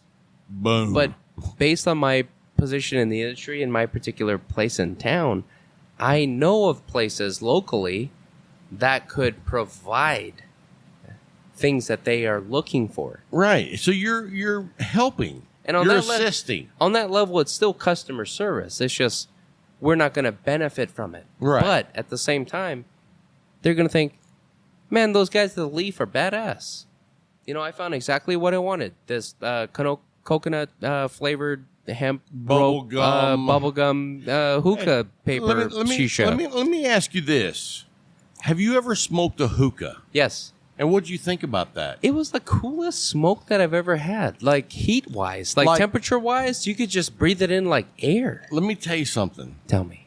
A couple of weeks ago, Yeah, penis. I sent a message to Dirty Fabian.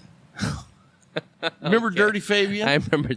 Yeah. So Dirty Fabian, when he left Drew Estate over a year ago, Yep. his first interview out of Drew Estate was with Cigar Talk. Okay. Yeah.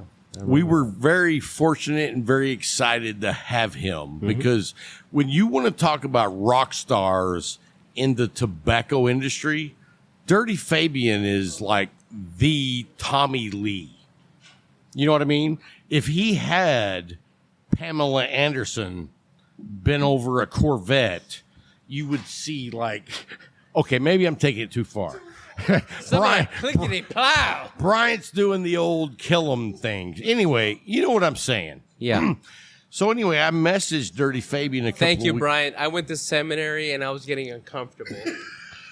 So I just text messaged Dirty Fabian about Yeah. 2 weeks ago, and I said, "Hey man, what are you up to?" And you know what he said? What do you say? Hookahs. Hey. I was like, "Are you serious?" And he was like, "Dude." And I said, "Why? What about hookahs has you drawn in?" And he was like, "The amount of different complexities of tobacco with hookahs. Yeah. I'm just enjoying the shit out of it." And you know what it made me think of? What's that? I've never done that. But it makes me want to try that. You wanted to? I do. Have you tried it? Oh, yeah. And what do you think? It was amazing. So, there is a lounge down in Brenham, Texas called Marigolds. Yeah. We did a show there. Yep. The lounge was like a 1957 to a 1965 vibe. Like you felt like you walked into the Rat Pack era of Vegas. And he rolls all of his own cigars. He doesn't sell anyone else's cigars. And I was very skeptical. I was like, oh, here's a dude rolling his own cigars. They're going to be shit. Dude, they were freaking amazing. Yeah. And the thing about it is, he was like, I also do different blends, our own different blends of hookah tobacco. And he was telling me about why hookah tobacco was a certain color when you fired it up, but his wasn't that way because it was all organic. See, I couldn't tell you what color it was. We put the foil on there, put the coal on there, and let the coal do the business. So I'm thinking about trying out a hookah in the Cigar Talk studio Oh. and just seeing how it goes. I've never done it before, but dude, why would you not try something? Dude, that'd be awesome. So here's the thing about hookah. You'll have to get at least a 4-prong hookah, right? You have At your least. host, Because co-host. we have me, we have him, Larry, we've got and Larry, then we've somebody. got other people. Yeah.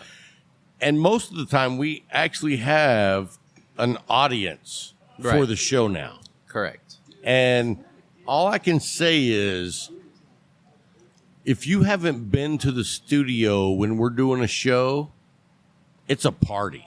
Yeah. I mean, is it a good time? Well, I haven't been in a while, but It hasn't been that long. has it not been? It feels like forever. Corey was our guest like 3 weeks ago.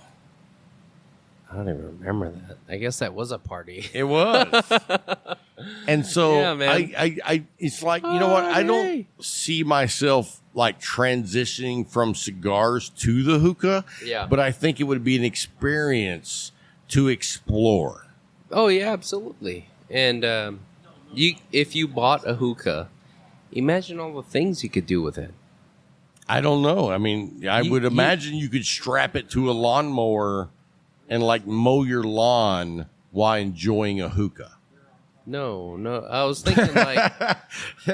thinking like That's not where you were going. taking parts of cigars and then putting it in the bowl And all everybody sharing it. Oh, Like you take you divide it into thirds. yeah. You do the first third. Dude, that's a great torch idea. it. Yeah. Coin it up so it burns even. Smoke it. Be like, okay. And then second third, coin it up.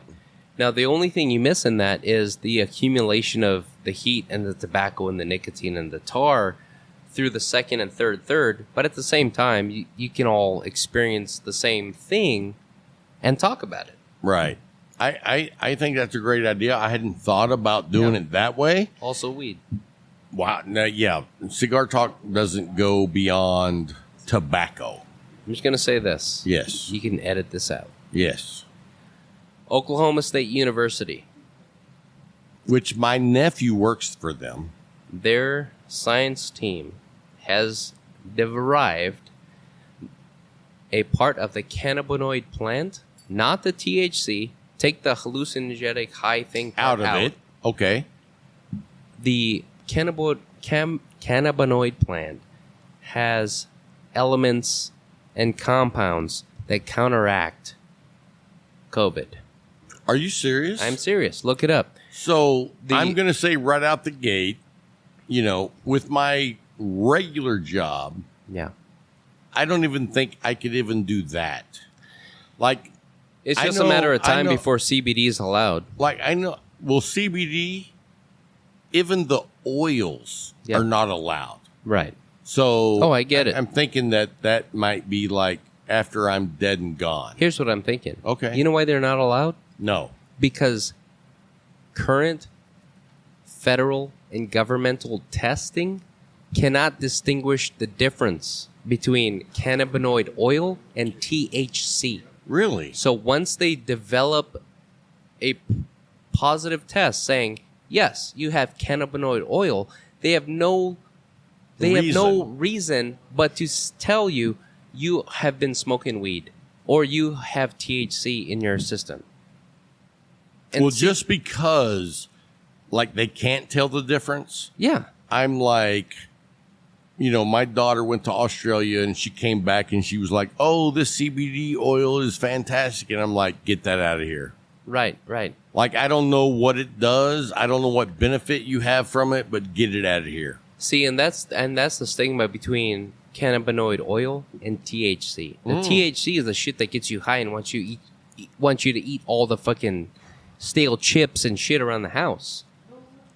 The cannabinoid oil interacts with your body and helps with your cellular development. And that's what OSU has been developing Hey, Big B, to determine you if leaving? it's valid against... Y'all see Big B here. He's leaving. He's leaving out early because he's a pussy. Hey, just want to let you know that we're talking about smoking weed, and he's dicking out. He's All like, right. I gotta go smoke a bowl. Oh, Hey, gotta go to man. church. Hey, bro. Hey, Hey. right here, bro. Thank you so much You're for welcome. not being on the show. Thank you so much for the way that you run the establishment of the Leaf. I know, as an owner of a cigar shop, even though you shape and mold the way it's run, you also hold a respect for the name of the Leaf, and you want to do it justice. Yes. And I love you for that. Thank you. Hey, guys, that's going to wrap it up for this week's show. And until next time, Keep smoking.